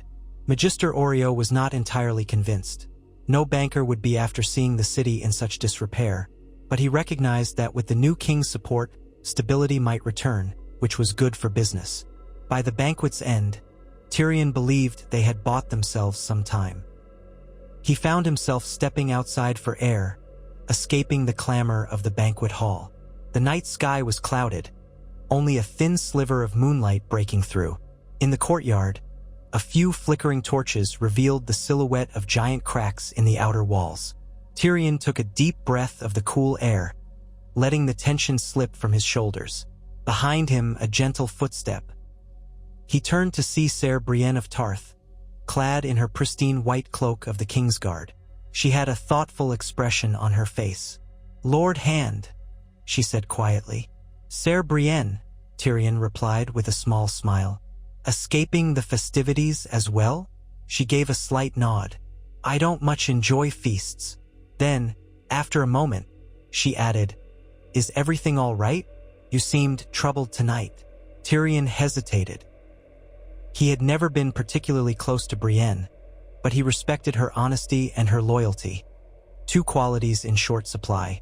Just the usual burdens of trying to keep a fragile realm from tearing itself apart. Brienne studied him with clear, level eyes. "If you ever need someone to talk to, you can trust me." He laughed softly, the sound bitter.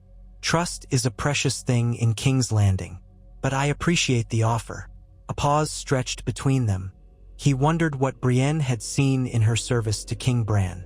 She must have questioned many things in the aftermath of so much death. Finally, Tyrion sighed. "Tell me, Ser Brienne, do you ever regret not walking away from all this?" She considered.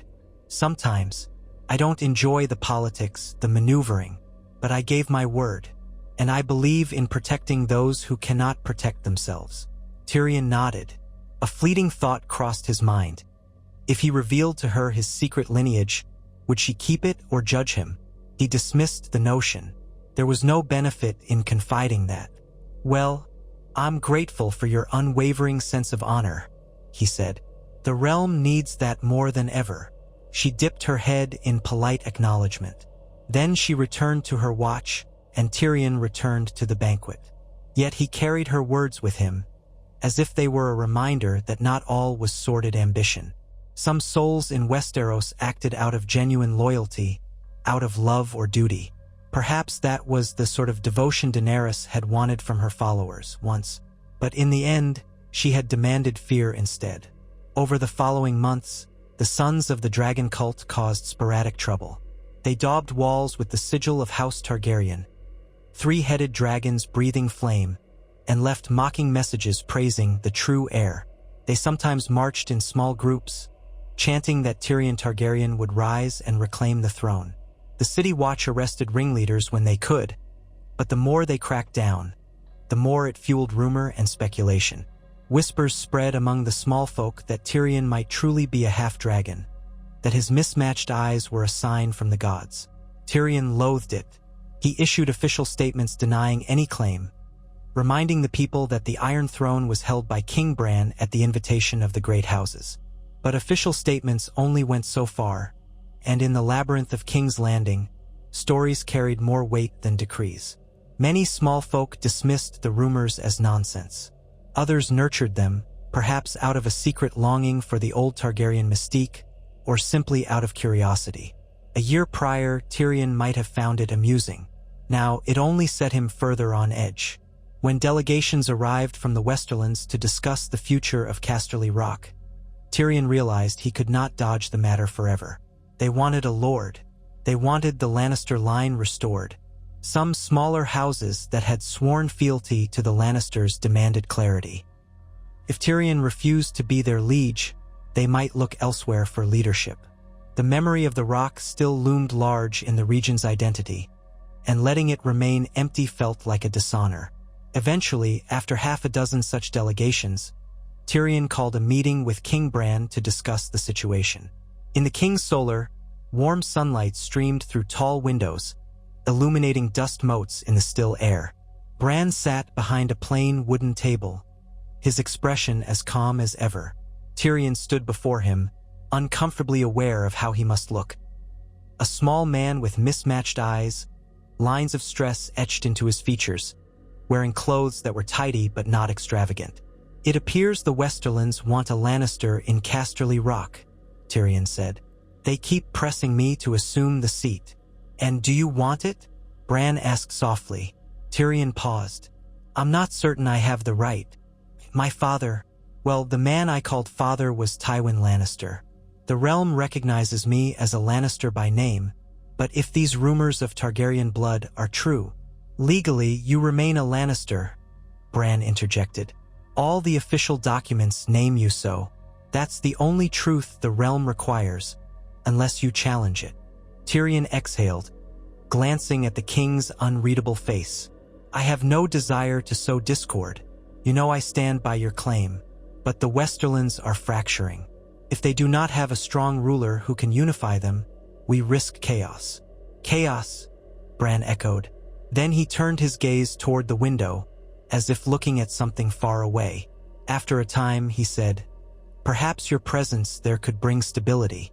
If you name someone else to govern in your stead, would that suffice?" Tyrion weighed the idea. "I could choose a capable steward, serve as lord in name only, while remaining hand of the king here in King's Landing. The arrangement might appease those in the Westerlands who want to see the Lannister banner raised in Casterly Rock again. And I would not have to leave my duties. But might it not appear suspicious? A man ruling from afar can be seen as weak." Bran's mouth curved in a faint smile. "Sometimes a distant lord who keeps out of local feuds is precisely what a region needs. But it is your choice." Tyrion thought about all the possible stewards he might appoint. Men who had served under Tywin, or younger nobles with potential. He also thought about the rumors that might spread. Yet the realm was more important than his personal discomfort. "I will do it," he said at length, "but I must choose wisely, someone with the respect of the Westerlands and a mind for justice." Bran inclined his head. "You have my blessing." And so Tyrion took the official title of Lord of Casterly Rock, naming one Ser Alton Swyft as his castellan. Ser Alton had been a loyal knight in service to House Lannister for many years, known for fairness and a firm hand. Letters were dispatched, ravens flew, and the Westerlands lords grudgingly accepted that Tyrion Lannister, yes, Lannister, they insisted, was now their liege. As a sign of good faith, Tyrion visited the Rock for a fortnight, traveling under heavy guard through roads still scarred by bandits. When he arrived, the fortress walls loomed high above the sea, the old lion banners fluttering in the wind. Entering the keep brought a flood of memories he had long repressed. The hallway where Tywin's footsteps once echoed, the solar where his mother's portrait had hung, the corners where he had hidden as a child to overhear adult conversations, felt both oppressive and strangely empty. He gave a speech in the courtyard, addressing the assembled knights and retainers.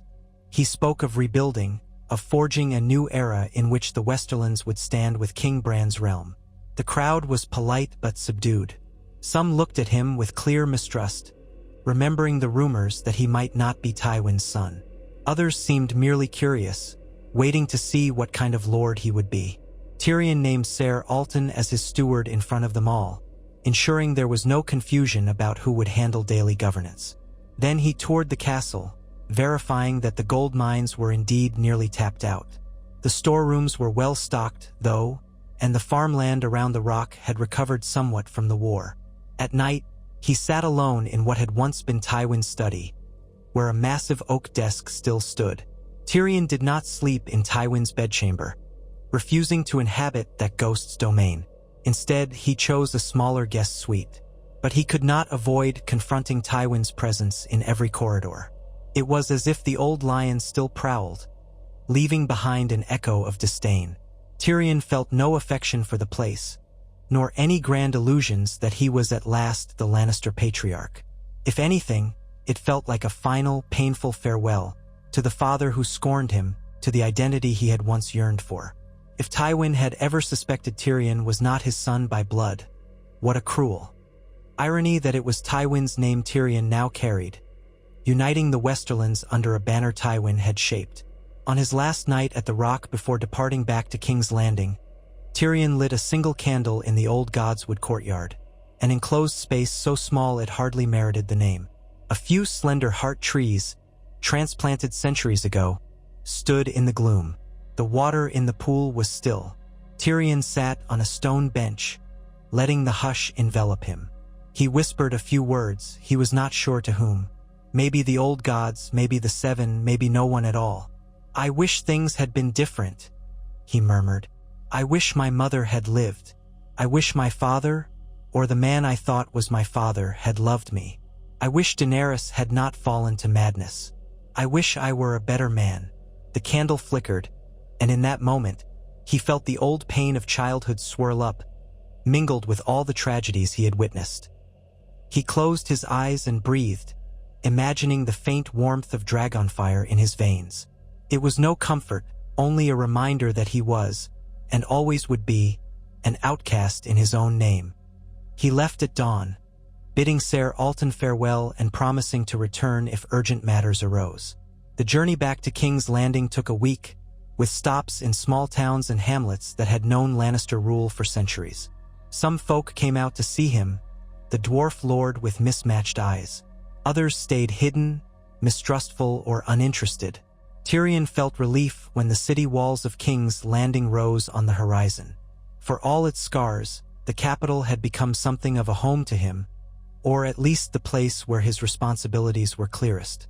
Upon returning, he discovered that the Sons of the Dragon had grown bolder. They had plastered new graffiti on the remains of the dragon pit, a stylized dwarf crowned by a dragon's head. The city watch had tried to scrub it off, but it kept reappearing. Some rumors claimed that the Sons of the Dragon had a new leader, a mysterious figure who called himself the Red Wyrm. Tyrion shook his head in exasperation when he heard it. The last thing the city needed was a self-styled revolutionary whipping up illusions of a Targaryen restoration. He summoned the new commander of the City Watch, a gruff man named Roderick Waters, and demanded a thorough crackdown on any who preached sedition. Peaceful worshippers or fools with idle talk can be ignored, Tyrion said. But if they incite violence, arrest them. The commander saluted and left to implement these orders. Tyrion suspected that stamping out the cult entirely might prove impossible. Still, he had to try. Meanwhile, King Bran remained an enigma. He rarely issued commands. Instead, he listened. The lords of Westeros came to him with petitions, and he would decide with measured calm. When asked for his personal vision, he spoke only of building a better future. Tyrion sometimes wondered if Bran saw the future in his strange visions. If so, perhaps the king already knew how it all ended. The thought unsettled Tyrion, living in a realm with a king who might know everything but said so little. Yet it was infinitely preferable to the madness of the last reign. Seasons turned. The realm endured. Roads were repaired, trade routes re-established. The scars left by war remained, but they did not fester quite so painfully. Tyrion orchestrated further reforms, limiting the crown's right to seize property, establishing a clearer code of laws for trials, and encouraging the citadel to send more maesters to neglected corners of the realm. A sense of normalcy, tenuous but real, began to emerge. Now and then, a raven would arrive from Winterfell with news of Sansa's rulings as queen in the north. She wrote with courtesy, acknowledging King Bran's reign, but she was fiercely protective of her kingdom's independence. Arya Stark's name cropped up in rumors. Some said she had sailed west and never returned. Others claimed she popped up in far-flung locales. Tyrion felt a pang of admiration for the Starks, who had risen from the brink of extinction to shape the realm in ways no one had foreseen. Jon Snow's name came rarely, mostly in stories from the Wall. He had taken the black again in a symbolic sense, though the Night's Watch hardly resembled its former self. Some whispered that Jon had gone beyond the Wall, venturing into the true north with the free folk. Tyrion wondered if Jon was happier there, free of the entanglements of monarchy and prophecy. Perhaps that was the only peace Jon might ever know, having committed the greatest betrayal and greatest mercy by ending Daenerys' life. Amid all this, Tyrion aged in subtle ways. Threads of gray appeared in his hair and beard. He wore more sober clothing, rarely indulged in the outlandish remarks he once had enjoyed. Some courtiers whispered that the hand had grown humorless with the weight of responsibility. Others claimed he was simply older and wiser. Tyrion himself felt no grand transformation. He was just tired. Occasionally, he still partook in a good vintage of Arbor Gold, though seldom to the point of drunkenness. He had learned that lesson years ago. When the second winter of Bran's reign arrived in earnest, King's Landing was blanketed in a rare snowfall. The rooftops and rubble lots turned white. Smoke curled from hastily repaired chimneys. The city was quieter, the cold driving people indoors. Tyrion spent his days in the council chamber by a crackling hearth, hearing petitions from minor lords or city officials. He gave out small loans to keep the poorest fed, mindful of the mistakes of previous kings who let famine spark riots. One freezing evening, after the council had adjourned, Tyrion found himself alone in the throne room, what remained of it. Work had begun to rebuild parts of the collapsed structure, but progress was slow, and scaffolding loomed overhead. The Iron Throne itself still stood, a twisted mass of metal with edges that glinted in the torchlight. King Bran used it rarely, preferring smaller chambers for official business. The seat of conquest, once the seat of Targaryens, Baratheons, and would-be usurpers, now stood as a relic of a more violent age. Tyrion moved closer, footsteps echoing. Thin flakes of snow drifted through the broken roof. He regarded the jagged swords, the sharp spines. He thought of Aegon's forging of the throne with dragonfire. He thought of Daenerys reaching for it at last, only to die moments later in Jon's arms. A swirl of conflicting emotions flooded him. Pity, regret, relief, sorrow, anger. He had seen so much slaughter in the name of claims and crowns. If he had ever had a claim, he wanted nothing to do with it. The very idea of sitting on that monstrosity made his skin crawl. Yet he could not deny the quiet tug inside him, that subtle pulse, as if his blood resonated with the ancient swords. The Targaryen part of him, recognized or not, might always feel that ephemeral link to the seat that dragons had built. It was faint, no more than a half-remembered note of a song he barely knew. Perhaps, he thought wryly, that was the definition of being a half-dragon. Forever bound to a legacy that one never fully embraced. He stepped away, heading for the corridor. He would return to his rooms, read a bit, perhaps quaff a single cup of wine, and try to sleep without nightmares. But before he reached the archway, he heard a soft scrape of movement. He turned, hand drifting to the dagger at his belt. Shadows flickered beyond the pillars.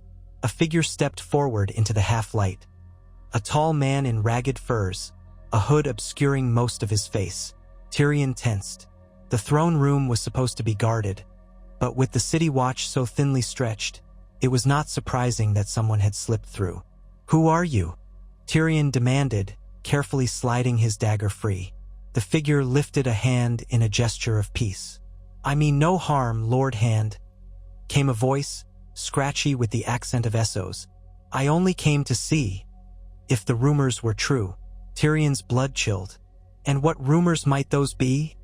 he asked, forcing calm. "That a Targaryen yet lives," the man said softly, stepping closer. The torchlight revealed pale scars across his cheeks, and eyes that gleamed with fervor. "That the blood of the dragon was not quenched with the fall of the queen. That you, Tyrion Lannister, are Tyrion Targaryen, the last scion." Tyrion exhaled, blade held firmly. "I am the hand of the king, nothing more. If you've come seeking a Targaryen restoration, you've wasted your time." The man smiled, a strange curve to his lips. "Time is all I have. I served Daenerys Stormborn in my youth across the sea. I believed in her. I believed in the prophecy that House Targaryen would be reborn in flame. Her fall did not end that belief. The dragons do not die so easily." Tyrion's pulse pounded in his ears. "She burned this city. Many thousands died," he said, voice low. "I tried to stop it." The man nodded sadly. "Fire is a ravenous beast, but she was also a breaker of chains, a mother to the downtrodden. She was not perfect, no, but she was the blood of old Valyria. You share that blood, even if you deny it." Tyrion felt anger stirring. "I share many things. Wine, words, illusions, but I do not share her cause. The realm is at peace or near enough. I will not reignite a war for the sake of some fevered dream." The man took another step, halting when Tyrion tensed. "If you are no champion of the Targaryen name, then the realm has lost its last hope for a rightful dragon king or queen. Bran the Broken sits upon a throne he did not earn by conquest or birth. Is that justice, my lord? Is that how the world should be?" Tyrion tightened his grip on the dagger. "It's how the world is, and enough blood has been spilled." The man bowed his head in disappointment. "Then I have no choice but to share your secret. Let the people decide if they wish to kneel to a crypt." He never finished. Tyrion had lunged forward, surprising even himself with the swiftness of his reaction. In a single movement, he plunged the dagger into the man's gut. The man let out a ragged gasp, eyes wide in shock. Tyrion withdrew the blade, heart pounding. For an instant, the man teetered, grabbing at Tyrion's doublet. Then he collapsed to the ground, blood staining the cold marble. Tyrion stared, breath coming fast. He had done it without thinking. An instinct born of terror that the man would reveal his secret set the realm on fire again. He dropped to his knees, pressing a hand to the man's wound as if to staunch the flow. The man looked at him with a mix of betrayal and sorrow. His lips moved, but no sound came out. Moments later, he went limp. Tyrion jerked his hand back, mind spinning. He looked around wildly. The throne room was deserted but for them. No guards, no watchers. A pool of blood spread across the floor, black in the uncertain light. Slowly, Tyrion forced himself to breathe. He realized this man had come alone, seeking to rally the last Targaryen. His passion had led him to threaten blackmail, and Tyrion, unthinking, had killed him. He pushed himself to his feet, swaying. The dagger dripped gore. For a moment he wanted to retch. The memory of Shay, of Tywin's death, of all the murders and horrors in his past, swirled around him. He felt the old taste of bitterness and dread on his tongue. But he understood the stakes. If the man had lived to spread his claims, it might have sparked rebellion or madness. Tyrion told himself there was no other choice. Wiping the blade on the man's cloak, he tried to steady his shaking hands. He had to make this disappear. Confess to the City Watch? They would ask questions.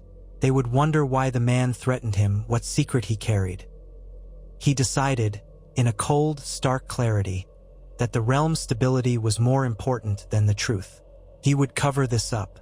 Quietly, swiftly, with no witnesses. He found a sconce on the wall, took the torch. He grabbed the body under the arms, grunting at the weight, and dragged it across the throne room toward a side corridor that led to an undercroft still filled with debris. There, behind a half-collapsed section of masonry, was a gap that descended into darkness, an old storeroom or passage never fully cleared. Tyrion peered down. The smell of damp and rot drifted up. It would serve. With a trembling breath, he rolled the body into the blackness. It landed with a thud and a muffled splash. Blood smeared across the stones where he had dragged it. He used the cloak to wipe some of it away. Enough, perhaps, that none would notice in the dim torchlight unless they looked closely. He prayed no one would discover the corpse soon, if ever. When at last he emerged into the corridor, the torch sputtered, his clothes flecked with blood. He had to be careful. He extinguished the flame, left it in a corner. Then he slipped through a narrow service passage used by servants. He prayed no one would see him. Eventually, he reached his private chambers. His heart thudded as he locked the door behind him. He tore off his stained garments, found a rag, wiped himself down. The reflection in the mirror, lit by a single candle, revealed his pale face and wide eyes, like a guilty specter. He poured himself a measure of strong wine, downed it, then another. Slowly, his heart rate steadied. His mind raced with possible consequences. If the corpse were found, would they trace it to him? The man's final words echoed in his mind. Let the people decide. Is that how the world should be? Tyrion felt the chill of that question. He had chosen to keep them from deciding by murdering the messenger. A small voice inside him whispered that perhaps Daenerys would have done the same. The realization coiled in his stomach like a serpent. He set down the cup with a shaking hand. It had to be done, he told himself. The realm is not ready for more chaos. One man's life weighed against thousands. I did what was necessary. Yet that night, Tyrion dreamed of Dragonfire again. Daenerys stood in a city of ash, beckoning him forward, a child in her arms. When he drew closer, he saw that the child had one eye green and one eye purple, weeping blood. He awoke drenched in sweat, haunted by the nightmares. Sleep eluded him. The days that followed passed in a haze. Tyrion functioned as usual, leading council meetings, signing orders, hearing petitions. If any guards discovered the body, they said nothing. No word of a missing Associ zealot reached Tyrion's ears, and he suspected the man had no friends to come searching for him. With each day that the matter remained silent, Tyrion felt relief tinged with a deeper sense of guilt. He had crossed yet another line in the name of peace. Such were the ways of King's Landing, or so he told himself. Yet at odd moments, he would find his mind drifting to the memory of the dagger plunging in, the man's wide eyes. He could practically smell the iron tang of blood. Still, the realm continued. Snow fell and then melted. The harvest came, bountiful in some regions, meager in others. The Iron Bank concluded an arrangement with the crown that was tolerable for both sides. Bronn grumbled but made the best of it. Davos oversaw the rebuilding of the royal fleet, preparing for the day trade would flourish again. Samwell Tarly arranged shipments of books from the Citadel, hoping to restore the keep's libraries. Ser Brienne and her Kingsguard maintained order in the capital. Bit by bit, the uneasy kingdom found a new normal. Tyrion, for his part, tried to live with what he had done and what he was. He remained the hand of the king, a Lannister by name, a Targaryen by blood, a murderer by circumstance. There was no neat resolution to his life's contradictions. He carried on, forging laws and alliances, ensuring that the realm might never again experience the horrors he had witnessed. And in that task, he found what small measure of redemption he could. Sometimes, on quiet evenings, he would walk the ramparts, the wind tugging at his cloak, and look west toward the sea. He would imagine Drogon out there somewhere, a solitary dragon roaming the skies, carrying Daenerys' body to some unknown resting place. He wondered if the beast could sense that one last Targaryen still breathed in Westeros. Perhaps Drogon would return one day, seeking a new rider. The thought made Tyrion's stomach twist. Would he have the courage or the madness to approach? He prayed that Drogon stayed far away, for the realm's sake. Another dragon in King's Landing might reignite every bit of chaos. In such moments, he could almost hear the ghosts of the past. The mocking laugh of Cersei, the earnest camaraderie of Jaime, the stern reproach of Tywin, and the passionate pleas of Daenerys. He felt suspended between them all, a man who had never quite belonged, forging a path that did not exist until he trod upon it.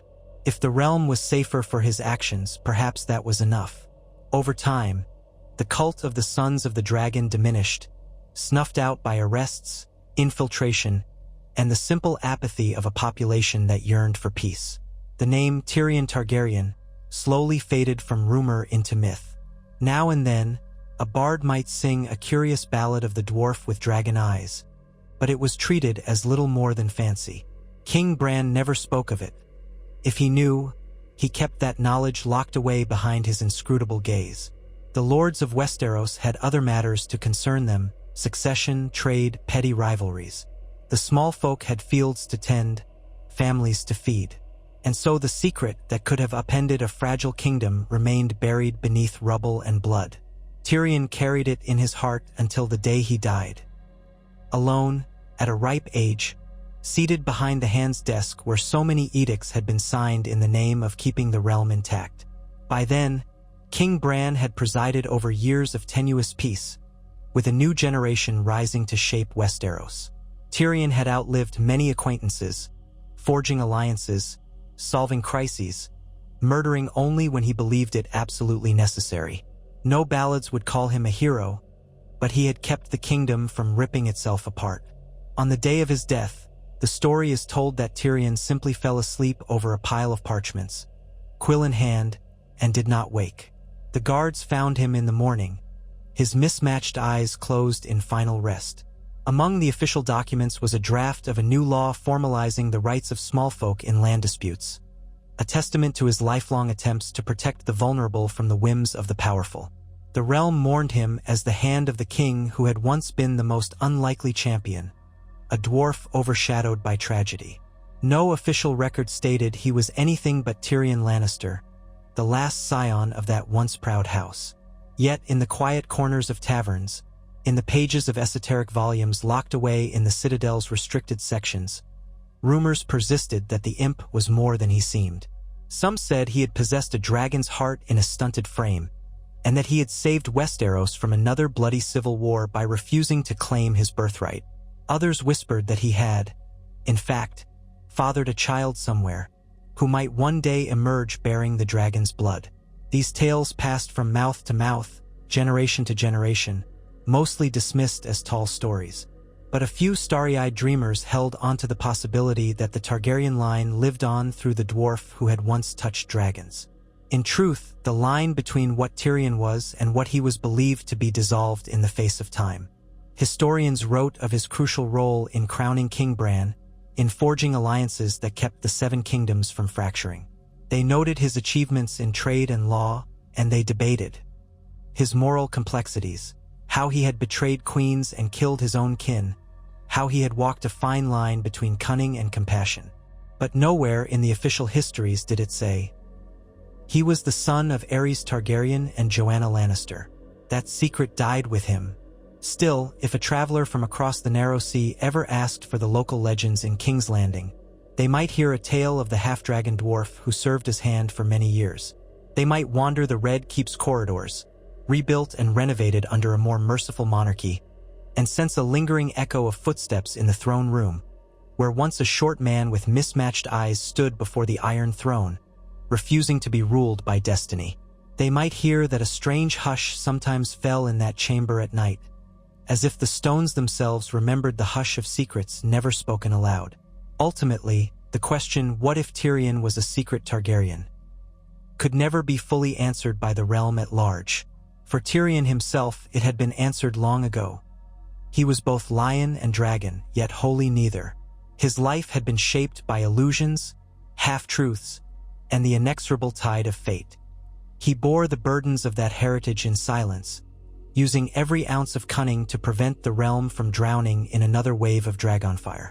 When all was said and done, the realm remembered Tyrion Lannister as he appeared on the public stage. A dwarf with a sharp tongue, an able mind, and a surprising capacity for empathy. They did not know the deeper truth that in his veins had flowed the blood of mad kings and fallen conquerors, nor that this secret had nearly ignited new wars more than once. They only knew that he had steered the kingdom from the brink of ruin to a more stable future, forging a fragile unity under Bran's reign. And perhaps that was the best legacy Tyrion could have hoped for. In the end, he was not worshipped for his name or blood, nor was he vilified for the sins of his parents. He was judged, if he was judged at all, by his deeds.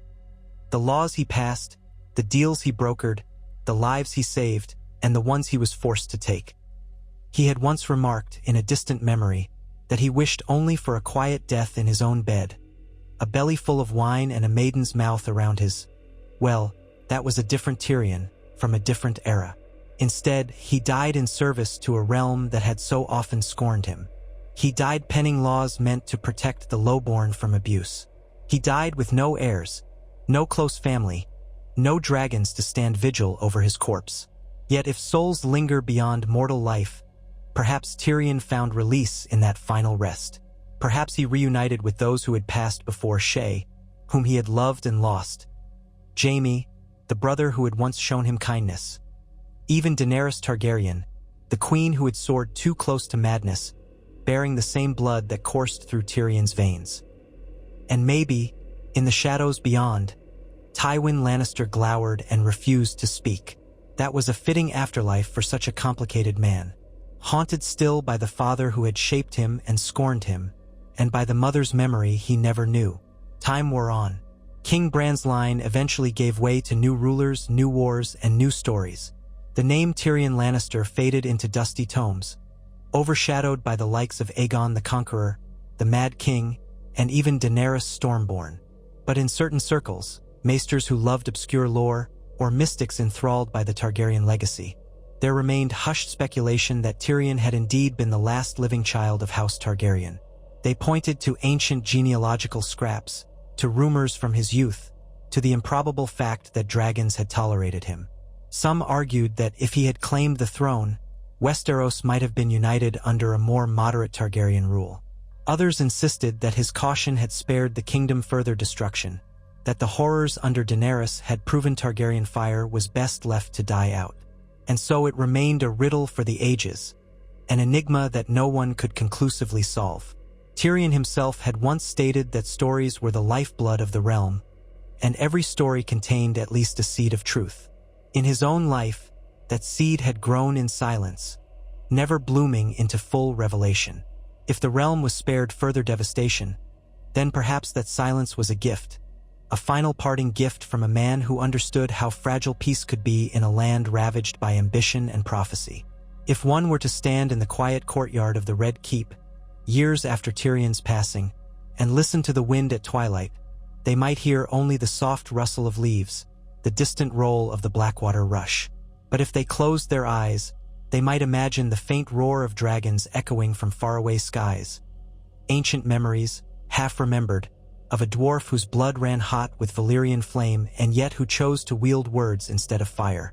They might sense, for just an instant, the presence of that small, twisted figure walking alone beneath the moonlight, burdened by secrets that shaped the fate of kings. And then the wind would pass, leaving only a whisper. He was Tyrion of House Lannister. He was Tyrion of House Targaryen. He was both. He was neither. He was the hand who saved the realm, and the man who bore the last dragon's secret to his grave. And that was all that needed to be said.